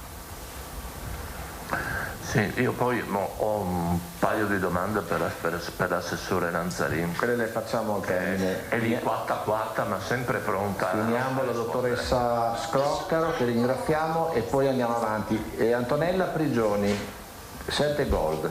Buongiorno dottoressa, visto che mi pare di capire che al momento sia necessario che il protocollo domiciliare sia un po' individuale, no? Fatto su misura del paziente, quanto è importante intervenire tempestivamente per avere dei risultati utilizzando questo mix di farmaci a seconda del caso? È molto importante che il paziente che ha sintomi anche lievi rimanga a casa, ma sia monitorato dal suo medico di medicina generale, quindi è importantissimo che si tenga osservata la temperatura, la respirazione. Nel protocollo noi abbiamo anche indicato un test che il paziente può fare, la saturimetria, quindi bene a casa, però monitorato molto. No, ricordiamo che noi abbiamo distribuito 40.000 saturimetri tramite i medici di medicina generale. Secondo lei si arriverà mai a un farmaco che possa tenere sotto controllo tutti gli effetti che sono variegati di questo virus, o più che altro la frontiera sarà un mix di farmaci in varie fasi magari dell'evoluzione? Ma la frontiera vera sarà la vaccinazione. Certo. Certamente i nuovi farmaci che potessero, quali gli anticorpi monoclonali, se somministrati molto velocemente, ridurre i tempi di ospedalizzazione, ridurre la necessità di essere ospedalizzati, quindi qui non stiamo parlando di guarire o no. Parliamo di ridurre il decorso, ecco, rendere più facile il decorso se meno somministrati. grave la malattia. Esattamente, sì, di non andare verso le fasi di peggioramento. Grazie. Io, se non ci sono Scusa, ti avevo dimenticato. Niente paura, dottoressa, mi scusi anche per la domanda banale, ma quando lei parlava di antinfiammatori, diceva che se ne stanno individuando altri tipi, ci sono altri lavori. In particolare faceva riferimento, non so se ho capito bene, al COX-2 inibitorio. Allora, è il Celecoxib, che ha molte marche, quindi insomma, però il principio attivo è questo. Ci sono stati degli studi recenti, piccoli, però che sembrano dimostrare che potrebbe essere utile da somministrare quale antinfiammatorio nelle prime fasi, perché potrebbe proprio migliorare il decorso della malattia. Quindi si parla, non è ancora stato inserito specificatamente né nei protocolli dell'AIFA né nel protocollo nostro Veneto, però ci sono degli studi che dicono che questo antinfiammatorio, quindi il Celecoxib, ha dato dei buoni risultati. Naturalmente, come è un farmaco che ha la sua, come tutti gli antinfiammatori, è gastrolesivo ed ha problemi di insufficienza renale, quindi va utilizzato con cautela, però diciamo qualche suggestione su questo farmaco c'è. In ogni caso tutti questi farmaci vanno usati sotto la prescrizione attenta del medico e non fai da te. E un'altra cosa, chiedo scusa dell'ignoranza, lei parlava di idrossiclorochina e invece il Remdesivir? Allora, il Remdesivir è stato approvato, è un antivirale? Sì, per l'utilizzo però nei pazienti ospedalizzati, non è mai stato reso disponibile per i pazienti domiciliati. Noi accediamo come regione alle quantità che sono state messe a disposizione dallo Stato centrale, c'è stata un'acquisizione, così come per i vaccini, no? Anche l'Italia ha acquisito la sua parte di Remdesivir, lo stiamo utilizzando, i nostri ospedali non sono mai rimasti senza, viene gestito centralmente, il magazzino ce l'ha l'ospedale di Padova e gli ospedali che ne hanno bisogno accedono e lo utilizzano, quindi lo stiamo utilizzando da un bel po' di mesi, sì.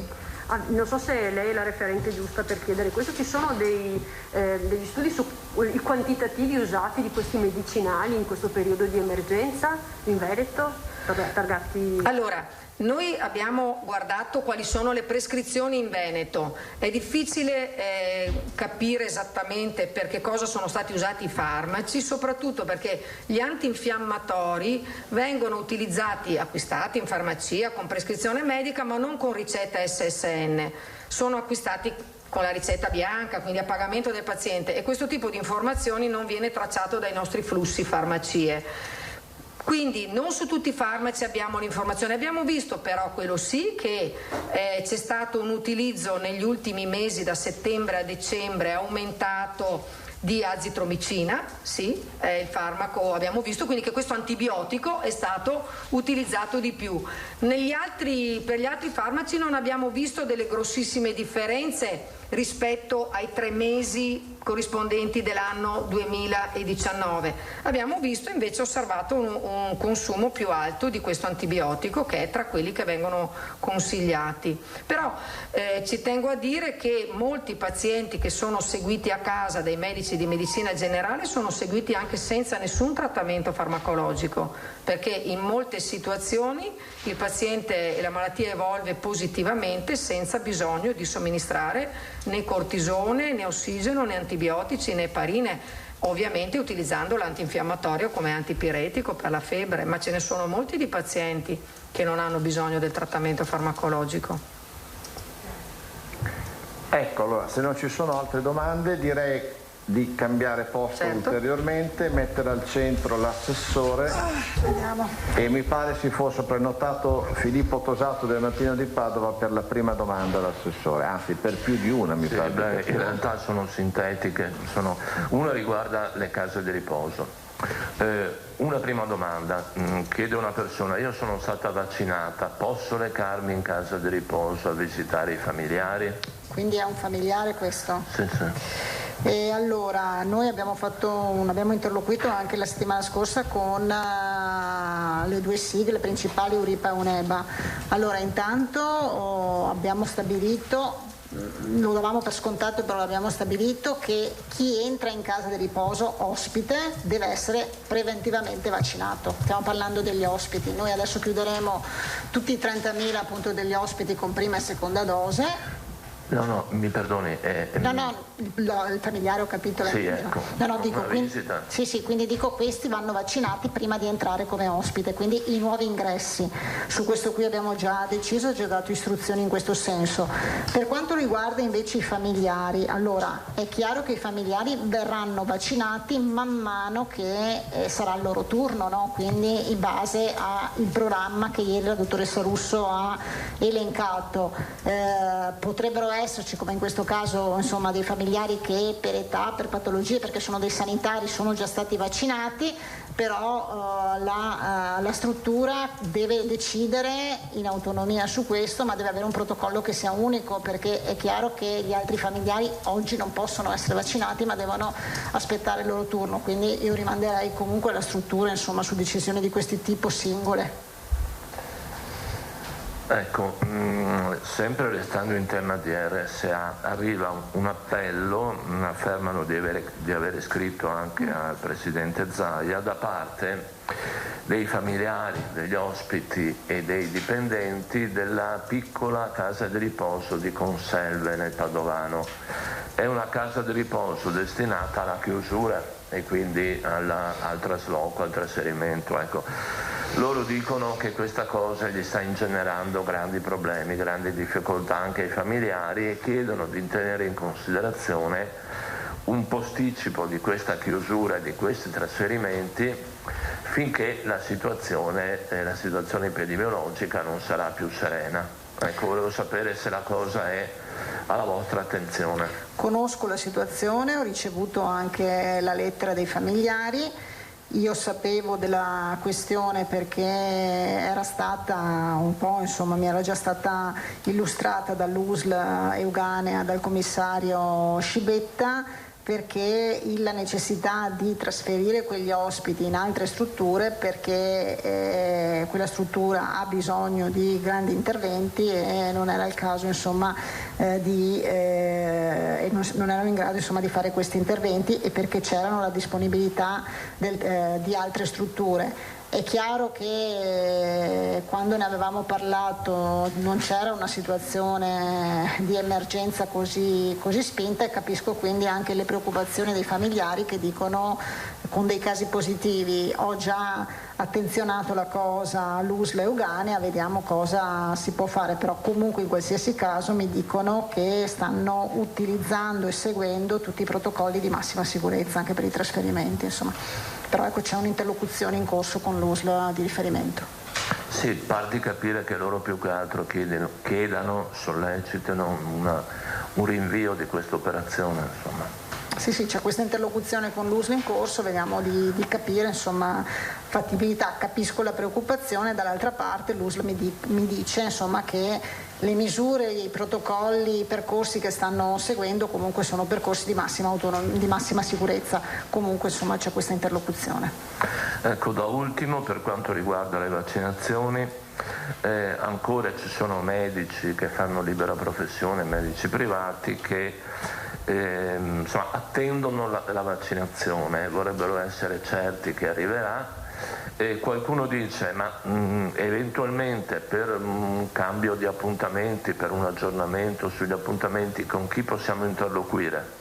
Ma allora, arriverà la vaccinazione perché noi li abbiamo inclusi tutti in questa prima parte. Abbiamo anche stimato eventualmente di avere più persone da vaccinare, ma quindi man mano che arriveranno i vaccini lo faremo in questa prima fase rispetto alle 185.000 persone che erano quelle state, perché poi capite che i numeri completi con tutti i privati, tutti gli assistenti dei privati eccetera, non era fattibile averlo quando noi abbiamo dato quel numero là dei 185.000, quindi verranno vaccinati.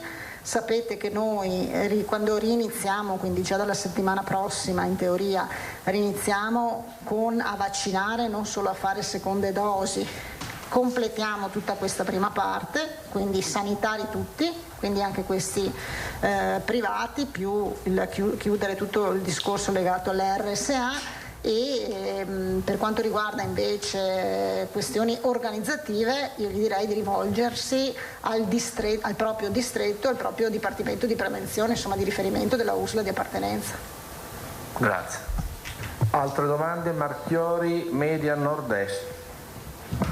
Sì, buongiorno Assessore. Io parto da un caso specifico però che si allarga anche ad altre situazioni simili, ovvero si tratta di un signore che ha la moglie ricoverata allo Stella Maris del Lido in stato vegetativo con coscienza minima. Ora, lui sostiene che non possono seguirla da vicino, però dal 2016 lei era abituata ad avere questa presenza costantemente, anche perché gli stessi medici sostenevano che proprio avere qualcuno, sentire la voce in uno stato così avrebbe aiutato non poco la persona.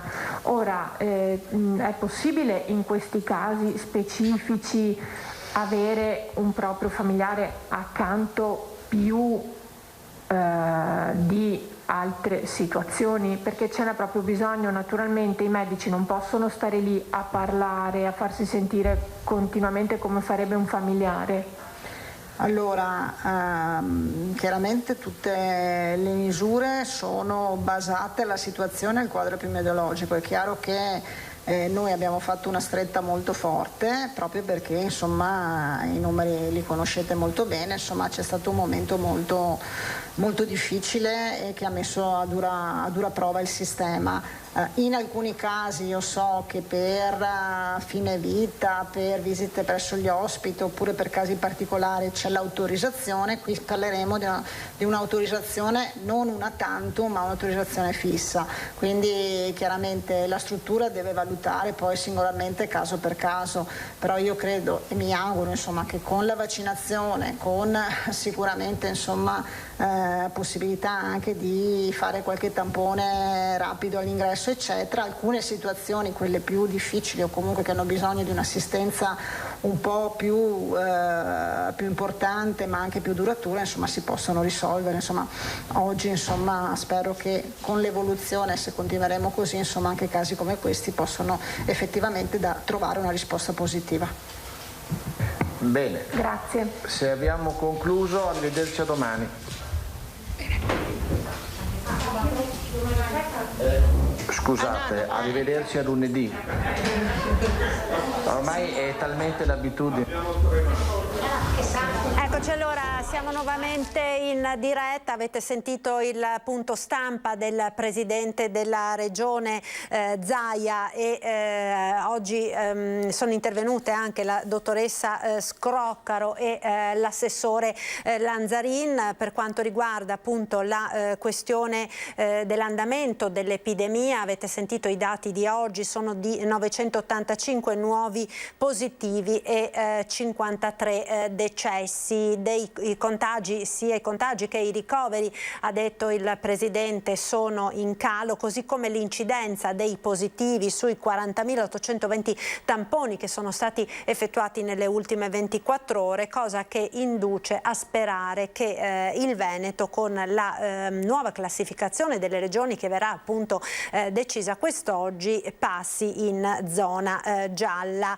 C'è una grande attenzione, ha detto il Presidente della Regione, a quelle che sono le mutazioni del virus e in questo senso appunto partirà proprio uno studio dedicato agli studenti. E relativamente alla riapertura delle scuole sappiamo appunto che si ripartirà il prossimo lunedì 1 febbraio con la presenza alle superiori al 50% appunto degli studenti presenti in presenza per 3 settimane, dopodiché se la curva epidemiologica lo consentirà si passerà al 75%. Molto probabilmente, ha annunciato il Presidente della Regione, verrà anche modificato, adeguato quindi a quella che sarà la nuova situazione sanitaria e epidemiologica anche il piano di sanità pubblica, molto probabilmente, quindi ha detto Zaia, si va verso, per quanto riguarda le scuole, nel caso verso questa situazione, nel caso in cui in una classe si venga a individuare uno studente positivo, l'intera classe va in quarantena ma verrà anche sottoposta a tampone, quindi non più come sta accadendo da qualche settimana ormai, in cui il tampone viene effettuato solo al termine della quarantena per poter riammettere i ragazzi a scuola. Si va appunto sostanzialmente verso questa direzione. Questi sostanzialmente i dati. Poi avete sentito dalla dottoressa Scroccaro, no, tutti quelli che sono i dettagli relativi al protocollo di cura dei pazienti domiciliari, quindi questi protocolli che sono stati appunto decisi dalla Regione Veneto e trasmessi ai medici di medicina generale che seguono appunto i pazienti Covid a domicilio. Si parte dai farmaci antinfiammatori, poi si va al cortisone e all'eparina per prevenire le trombosi abbinata alla ossigenoterapia. Naturalmente poi la terapia farmacologica viene decisa dal medico di medicina generale sulla base di quella che è la situazione, lo stato di salute del paziente. Una parentesi poi, l'avete sentito appunto, è stata dedicata a quello che viene definito protocollo Zumski relativo appunto al medico nonché sindaco di Santa Lucia di Piave nel Trevigiano, che somministra l'idrossiclorochina ai propri pazienti. Un protocollo quindi particolare che non è vietato, ha detto appunto la dottoressa Scroccaro, ma comunque si discosta, diciamo, da quello ufficiale. Noi ora ci fermiamo per qualche istante di pubblicità. Linea alla regia, a tra poco.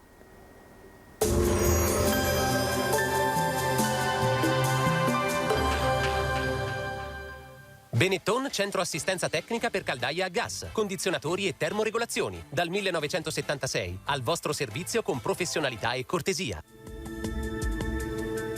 Bentrovati al meteo. Cala lievemente la pressione atmosferica. Non ci sarà per ora un deciso peggioramento del tempo, che invece avvertiremo nel weekend, ma insomma già venerdì si farà sentire una certa variabilità. Vediamo la situazione nel dettaglio.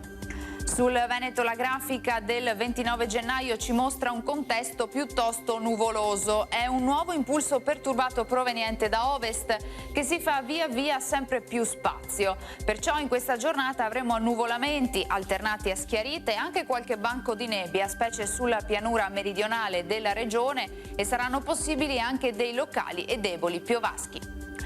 Temperature minime comprese tra -2 e 1 grado, valori massimi invece tra i 5 e i 7 gradi. Ci spostiamo ora sul Friuli Venezia Giulia, dove prevale una spiccata instabilità con occasionali piogge discontinue e intervallate comunque da parentesi asciutte e localmente anche più soleggiate. Temperature minime tra -1 e 4 gradi, massime invece sui 6-8 gradi all'incirca. Uno sguardo ora al Trentino Alto Adige. Anche qui il cielo risulterà a tratti nuvoloso con qualche precipitazione, neve sui confini alpini intorno agli 800-900 metri. Temperature minime intorno allo 0, massime invece sugli 8 gradi. Dal meteo per ora è tutto, vi auguro come sempre un buon proseguimento con Antenna 3.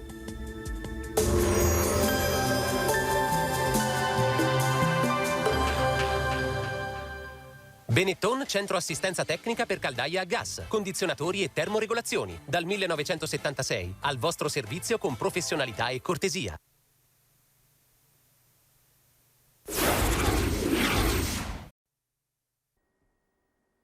Eccoci nuovamente in diretta con il nostro telegiornale. Oggi è il 29 di gennaio, una data destinata sicuramente a segnare la storia della città di Venezia, quella del 29 gennaio di 25 anni fa.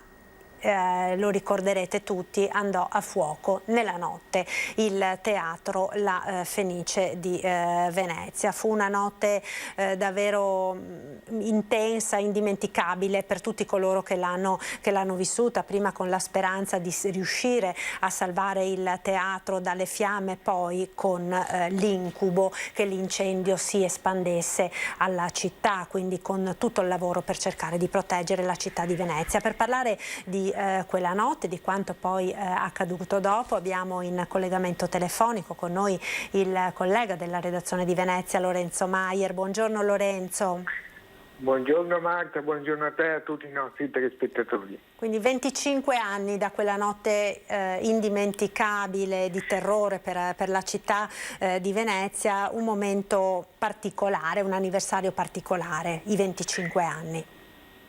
Sì Marta, oggi a Venezia, come dicevi giustamente bene tu da studio, è la giornata del ricordo, è la giornata del ricordo di un incendio indimenticabile per tutti i veneziani, indimenticabile per il mondo. Il 29 gennaio del 1996 erano circa le ore 21, quindi sarebbe stato tra qualche ora, la sera del 29 gennaio, quando andò a fuoco il teatro La Fenice. Fu davvero una serata, una notte in cui la città non riuscì a dormire, perché i soccorsi per tentare di salvare il teatro poi si prolungarono non solo quella notte ma anche i giorni successivi. Poi l'orchestra del Teatro La Fenice aveva già in calendario una tournée a Varsavia, e quindi molti musicisti, molti orchestrali erano già partiti e la notizia dell'incendio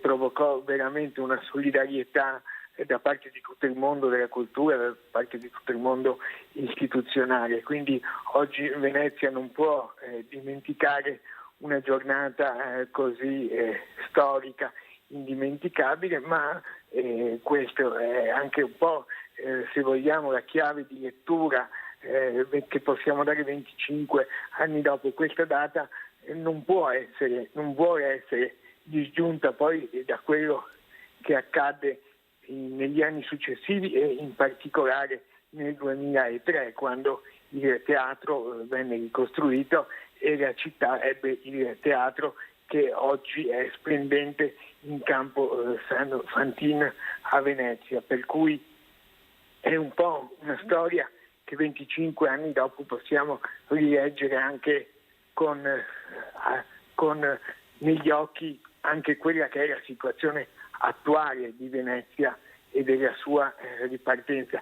Tutti quelli che abbiamo sentito oggi, oltre al ricordo, appunto dicevano questo: vuole essere un segnale anche di speranza per il futuro di Venezia oggi, la vicenda del Teatro La Fenice. Nel pomeriggio di oggi, appunto alle 16:30, in un teatro La Fenice vuoto ovviamente per le norme anticontagio Covid, tornerà l'orchestra dei Vigili del Fuoco, che regalerà alla città un concerto che si preannuncia carico di emotività, di sentimenti, e che tutti potranno seguire in un teatro La Fenice vuoto, collegandosi da streaming sul sito del teatro, sul sito del Teatro La Fenice, del Comune di Venezia e degli stessi Vigili del Fuoco, che così dopo l'incendio vorranno dare un omaggio in note alla rinascita della città, perché ricordiamo che l'operato dei Vigili del Fuoco riuscì, oltre a salvare almeno lo scheletro del teatro, anche ad evitare che le fiamme si propagassero nelle case vicine. Il rischio era veramente elevato che oltre al teatro potesse andare a fuoco anche una parte importantissima della città. Ecco Lorenzo, tu oggi stai seguendo naturalmente questa giornata importante di ricordo per la città di Venezia e hai raccolto anche delle interviste questa mattina molto interessanti per ripercorrere, no, quello che è accaduto in quella drammatica notte del 29 gennaio del 1996. Sentiamo quindi l'intervista a Gilberto Paggiaro, che all'epoca era appunto portiere del Teatro La Fenice. Gilberto Paggiaro, buongiorno. Lei è stato l'ultimo a attraversare il palco del Teatro La Fenice pochi minuti prima dell'incendio. Cosa ricorda? Ricordo le lacrime che hanno versato molti veneziani presenti in teatro. Io ero lì a fianco, incredulo, e non riuscivo a capacitarmi di quello che stava avvenendo. Lei era durante l'incendio, proprio prima dell'incendio, era dentro il teatro? Sì, ero dentro in teatro e mi sono accorto delle fiamme, del fumo più che delle fiamme al momento, e sono corso in ufficio dall'economo a vedere se era ancora in ufficio, come lui si attardava, e lì l'ho gridando, gli ho detto vieni che c'è fumo in teatro, vieni.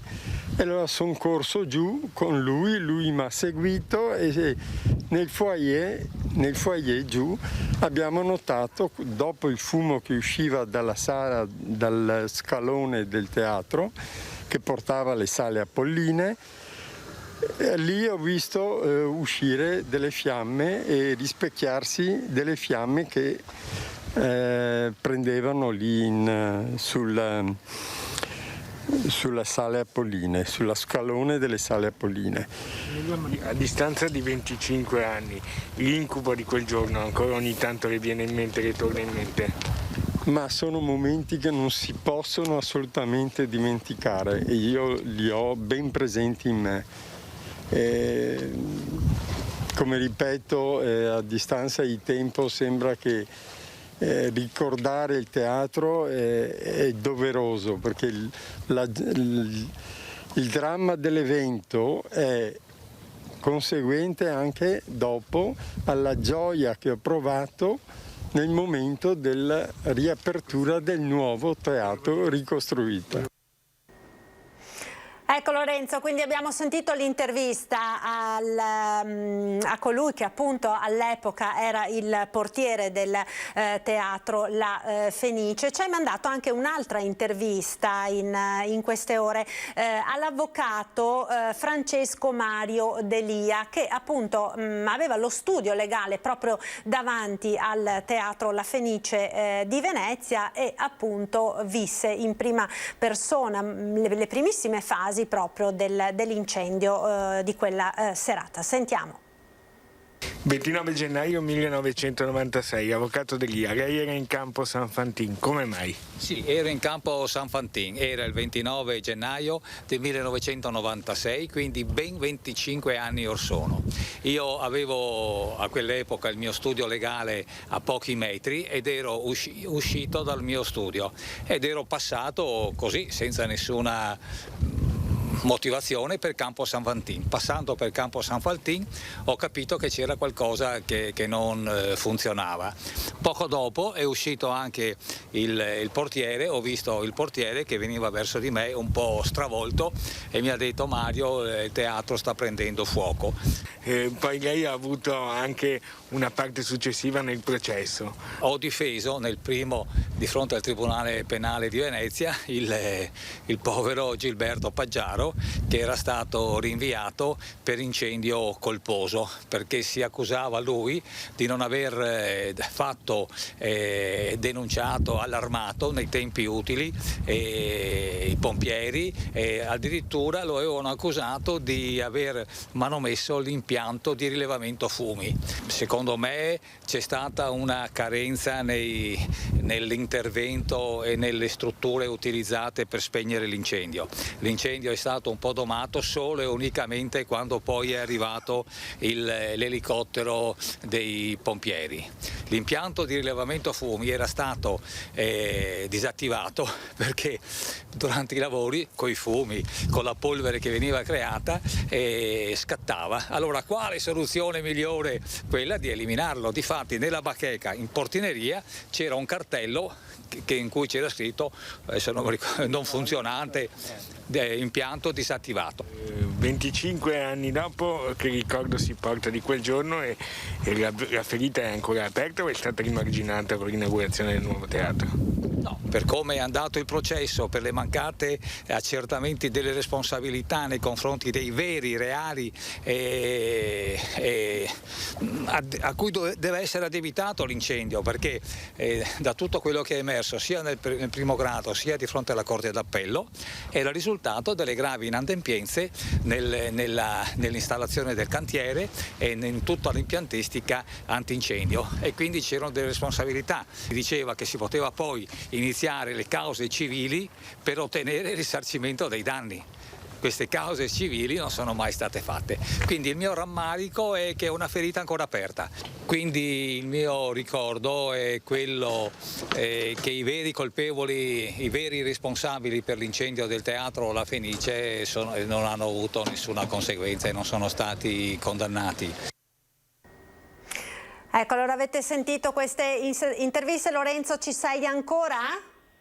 Sì. Sì, ecco, allora dobbiamo chiudere questo collegamento, la regia chiama la pubblicità, naturalmente l'altro materiale che è stato raccolto lo vedrete questa sera nel corso del TG di Venezia, in onda come sempre a partire dalle 19. Grazie mille quindi a Lorenzo Maier, buon lavoro naturalmente, e noi ora ci fermiamo per qualche istante di pubblicità. A tra poco.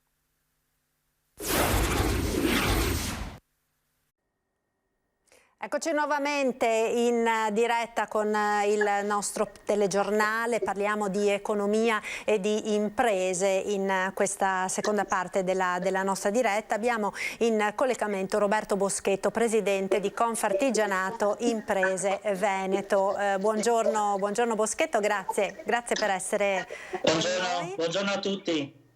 Ecco, forse se può abbassare il ritorno dell'audio perché sento un eco che un po' disturba. Allora, Boschetto, per quanto riguarda le aziende, voi avete sottolineato in maniera molto forte e decisa proprio in queste ultime ore la grandissima necessità di semplificazione, di sburocratizzazione. Il modello commissariale avete detto che è stato utilizzato per esempio per la TAV, venga replicato a tutte le altre opere strategiche che sono previste appunto per la nostra regione. Questa è una delle condizioni, diciamo, che secondo voi è imprescindibile per agganciare la ripartenza? Sì, riteniamo che ci siano una serie di anomalie, le chiamiamo. Innanzitutto anche il Veneto ha bisogno di lavoro. E non riteniamo opportuno che solamente il Sud abbia uno sgravio del 30% fiscale, mentre noi invece no. Non solo, se non basta, abbiamo le imprese, per carità l'Italia è unica, però abbiamo le imprese del Sud che vengono in concorrenza al Nord. Ecco, se non ci sono le stesse regole, mi sembra che non si possa lavorare a parità. Ecco perché noi riteniamo opportuno una serie di cose. La prima, troppa burocrazia uccide tutta Italia. Dobbiamo tenere presente che da una ricerca del 2020 risulta che a livello di comunità europea, quindi dei 27 paesi della comunità europea, noi, l'Italia, abbia come tempi un 37,5% di più, e questo è pari al 54,3% di tempo speso in burocrazia. Ecco, io non penso che sia opportuno spendere tempo e denaro, perché il tempo è denaro, in burocrazia, ma che sia opportuno avere lavoro per tutti alle stesse regole, opportunità di appalti a chilometro zero, perché questo vuol dire far lavorare i nostri lavoratori della nostra regione Veneto, di Padova, di Vicenza, delle nostre province, innanzitutto. Quindi vuol dire che manteniamo un'economia circolare, locale, domestica, e quindi facciamo vivere tutta la nostra popolazione bene, ma soprattutto io ritengo che troppa burocrazia, così come è cresciuta negli anni, non faccia bene a nessuno. Ecco perché noi portiamo avanti, e come lei diceva, proprio in questi giorni, chilometro zero per gli appalti, burocrazia, dobbiamo eliminarla il più possibile. Ci sono, per quanto riguarda il PNR e il PRRR, quindi praticamente i piani nazionali, regionali di rilancio e resilienza, che siano applicati, oltre che come verranno applicati per la TAV, vengono applicati anche a livello regionale per le esigenze. Abbiamo bisogno di infrastrutture, abbiamo tutti i problemi di dissesto idrogeologico, scusate, abbiamo una serie di cose che quindi questi fondi devono essere spesi nel nostro territorio e nel migliore dei modi. Ecco, tra l'altro non dobbiamo dimenticare, insomma, che nel nostro territorio anche ci sono delle sfide molto importanti che ci attendono nei prossimi anni. Pensiamo per esempio alle Olimpiadi invernali, no? Cortina Milano 2026, che richiedono un grande adeguamento del sistema infrastrutturale, no? Esattamente, sono tutte opportunità che ha il nostro territorio, che sono importantissime per rilanciare un'economia che purtroppo, dato il periodo del Covid, sta soffrendo in modo importantissimo, che se non è fatta a livello regionale e se non è fatta in correttezza, ecco, questo crea solamente problemi e non permette alle aziende, ai lavoratori, a tutti noi di essere competitivi e soprattutto dare un servizio corretto. Ecco, questa è una delle tante cose che noi poniamo. Peccato che purtroppo abbiamo un governo che, come ci stiamo accorgendo in questi giorni, più che a pensare a queste opportunità, creare opportunità per i territori, per le regioni, per i lavoratori, per le imprese, ecco, stanno pensando bensì a tutte altre cose. Ecco, che quindi volevo chiederle, Boschetto, per quanto riguarda appunto le imprese proprio, no, della nostra regione che lei rappresenta, diceva stanno pagando un prezzo molto alto a questa crisi, insomma, che è stata provocata dalla pandemia, però ci sono anche delle opportunità importanti che sono state messe in campo, penso per esempio a quella dell'ecobonus 110%, sulle quali il tessuto delle piccole e medie imprese della nostra regione sta facendo molto affidamento. Si riesce quindi ad intercettare questo volano? Le imprese stanno riuscendo ad intercettarlo oppure ci sono degli ostacoli? Quel famoso sistema di burocrazia sta mettendo il freno anche a quello che potrebbe essere un volano importante per la nostra economia? Sì, purtroppo riteniamo che il bonus 110%, il bonus facciate siano opportunità importantissime per il sistema casa, però purtroppo anche e soprattutto per quanto riguarda il 110% io sono anche nel settore e quindi posso essere sicuro di quello che dico, purtroppo stiamo soffrendo perché anche in questo caso la burocrazia, quindi tutta la prima fase che riguarda da parte dei tecnici, da un lato l'analisi, dall'altra parte la verifica, ci troviamo con delle difficoltà, due principalmente. La prima, troppa burocrazia, anche qui c'è una serie di verifiche che per quanto importanti pongono tempi lunghissimi. La seconda, poiché i tecnici devono andare nei comuni e quindi nelle pubbliche amministrazioni a fare le verifiche, ecco che troviamo purtroppo, a partire anche da Padova, ma così nella maggior parte dei comuni delle province del Veneto, che lo smart working, il Covid e una serie di situazioni pongono tempi lunghissimi. Ecco, io ricordo che il bonus 110% purtroppo ha un tempo limitato, quindi non può essere che per fare tutta la fase burocratica mi ci voglia un anno e dopo in 6 mesi io possa fare il lavoro di quello che riguarda appunto il 110%. Quindi altro motivo, altra situazione che pone in difficoltà le imprese artigiane principalmente, perché sono tutti lavori legati fortunatamente a quella che è la nostra categoria e quindi i nostri lavori. Però purtroppo questo, altra difficoltà, altra situazione negativa. Quindi, ecco perché io già da giorni sto dicendo, io non voglio essere il venetista, però ben venga l'autonomia. Dovete capire che a un certo punto siamo qui, che la maggior parte delle imprese artigiane è a casa, è in difficoltà, non riesce a vedere il futuro, le tasse ci sono, le immondizie ci sono, gli affitti ci sono, c'è tutto quello che riguarda la fase di costi, ma io i costi li ammortizzo se riesco a lavorare, però purtroppo questo non si riesce a fare. Ben venga l'autonomia, io lo sto dicendo a voce alta da alcuni giorni perché ritengo che questa possa essere veramente una possibilità. Non può essere solamente che i nostri vicini di casa, Bolzano, Trento, abbiano opportunità e noi no. Perché ce ne accorgiamo. Abbiamo parlato già in questi giorni, no? Anche per il fatto per esempio dei ristoranti e bar aperti nella vicina provincia autonoma di Trento Bolzano, nonostante siano in zona rossa. Boschetto, io la ringrazio davvero per essere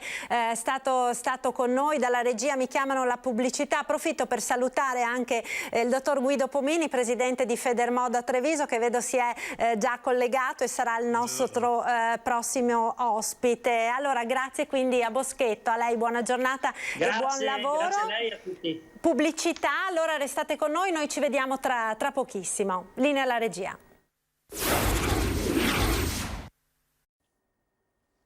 Eccoci, siamo nuovamente in diretta con il nostro telegiornale. Saluto nuovamente Guido Pomini, presidente di Federmoda Treviso, per essere qui con noi e la ringrazio.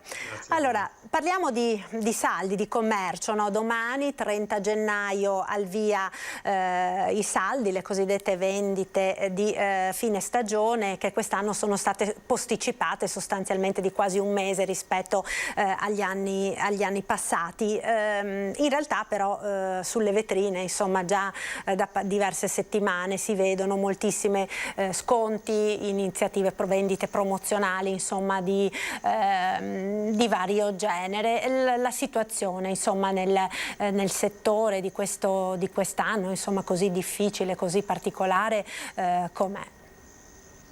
Beh, è una situazione, l'ha detto lei, no? Un anno difficile e particolare, la situazione è, direi, molto difficile. I saldi quest'anno hanno un po' seguito la logica questi saldi invernali hanno un po' seguito la logica di quelli estivi, no? Che erano stati spostati al 1° agosto rispetto al solito inizio che sta attorno ai primi giorni di luglio. Sono stati spostati al 30 di gennaio, esattamente come quest'estate, lasciando libero poi nella fase antecedente ai saldi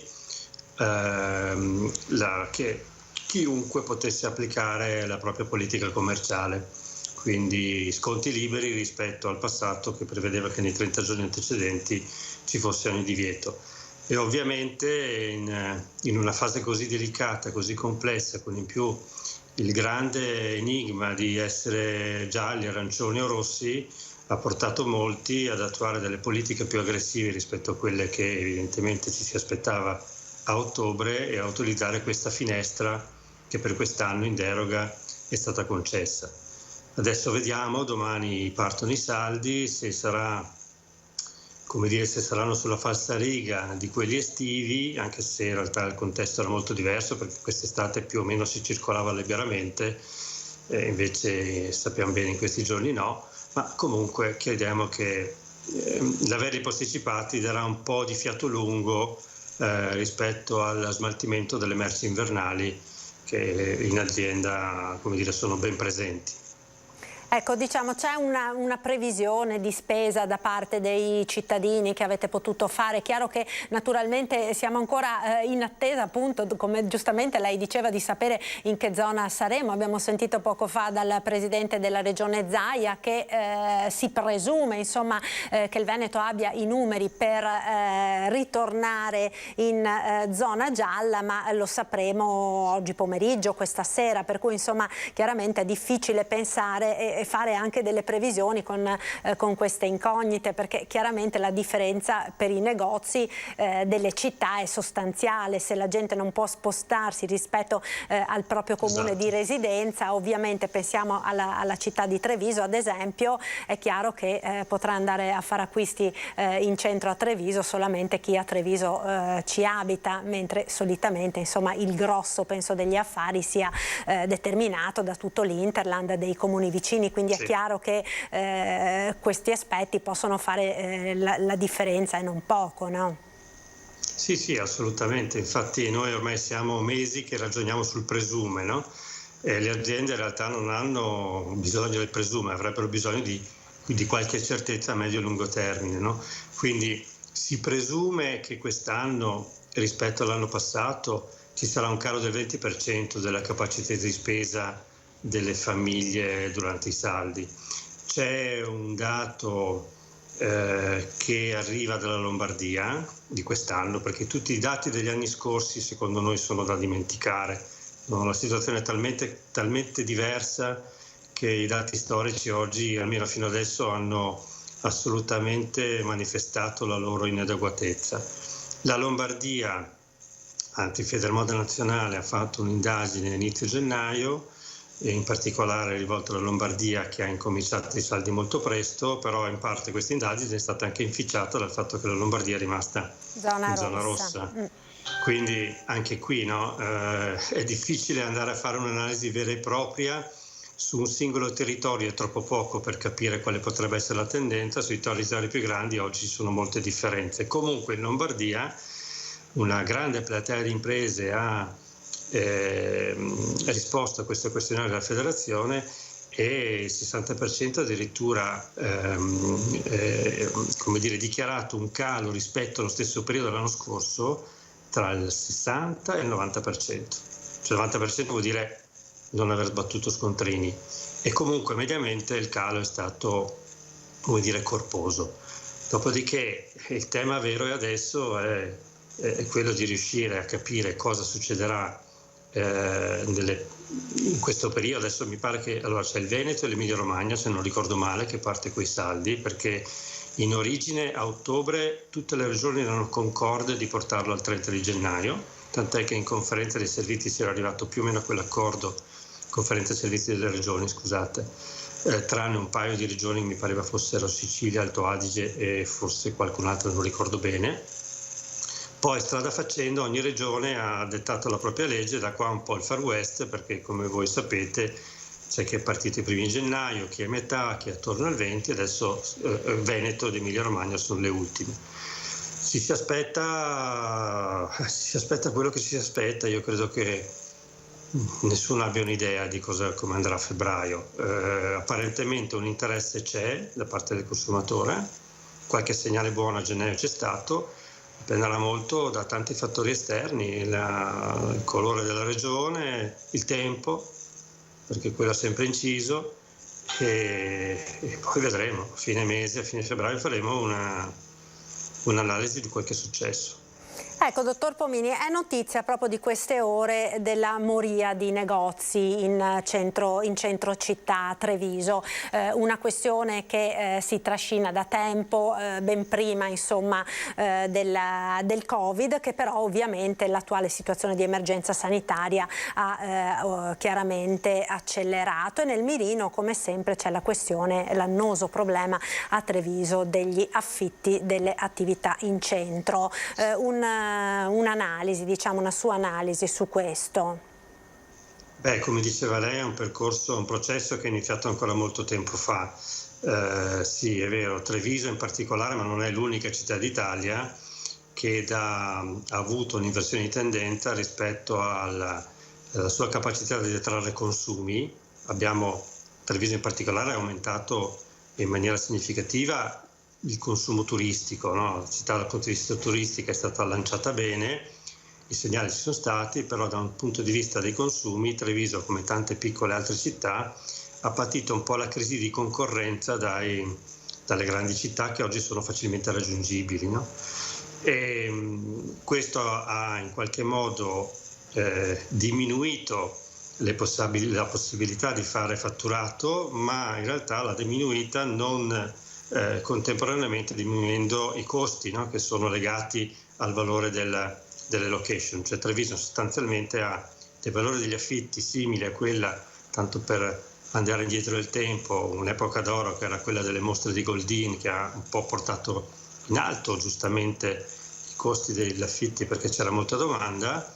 Lì siamo rimasti, invece sull'appeal legata ai consumi siamo scesi di percentuale doppia cifra, e in alcuni casi il gap si sta in qualche modo, come dire, riducendo, ma a Treviso, come in altre città, ci tengo a sottolineare perché sono dinamiche abbastanza comuni, c'è ancora chi resiste e preferisce magari tenere un locale vuoto piuttosto che abbassare i canoni, o chi non è in grado, non ha voglia di rinegoziare un affitto con un inquilino magari anche bravo, buon pagatore, e un po' alla volta lo mette in difficoltà. Quindi c'è il Covid da un certo punto di vista ha aperto questo ragionamento, tant'è che ci sono stati molti allineamenti, ma sono tutti dovuti più al buonsenso, alla capacità dei singoli, perché si parla sempre di un contratto tra privati, di comprendere le dinamiche del futuro. Non si riesce, questa buona tendenza non si riesce a metterla, come dire, a terra come una buona pratica comune. Questa forse sarà un po' la partita del futuro per rilanciare le città, il consumo e il loro appeal, Treviso compresa. Certo, sicuramente. Allora abbiamo ancora veramente proprio 30 secondi, certo. Un flash volevo chiederle, se domani saremo in zona gialla e quindi la gente potrà venire a Treviso per approfittare dei saldi. Il direttore generale dell'ULSS proprio ieri ha lanciato un appello, mi raccomando, state attenti, nel senso che il virus c'è ancora, non dobbiamo pensare che sia tutto passato qualora dovessimo passare gialli. Un flash, un suo appello su questo. Dottor Pomini. Io credo che sia, come dire, sempre la stessa regola, no? Usare il buon senso, quindi distanziamento, mascherina, lavarsi bene, igienizzarsi bene le mani, e sono convinto che le nostre aziende sapranno rispettare e, laddove necessario, indurre i nostri clienti a comportarsi nel modo migliore nel rispetto delle regole. Io credo molto, il Veneto, Treviso ha dimostrato tanto buon senso in questo, e credo che ci sarà a maggior ragione anche domani.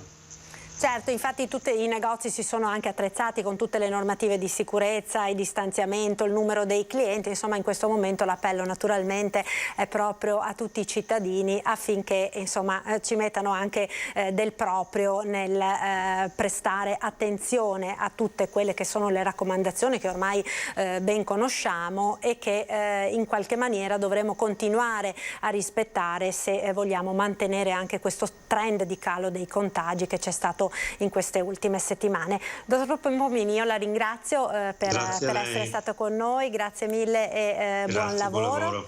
Un ringraziamento naturalmente anche a tutti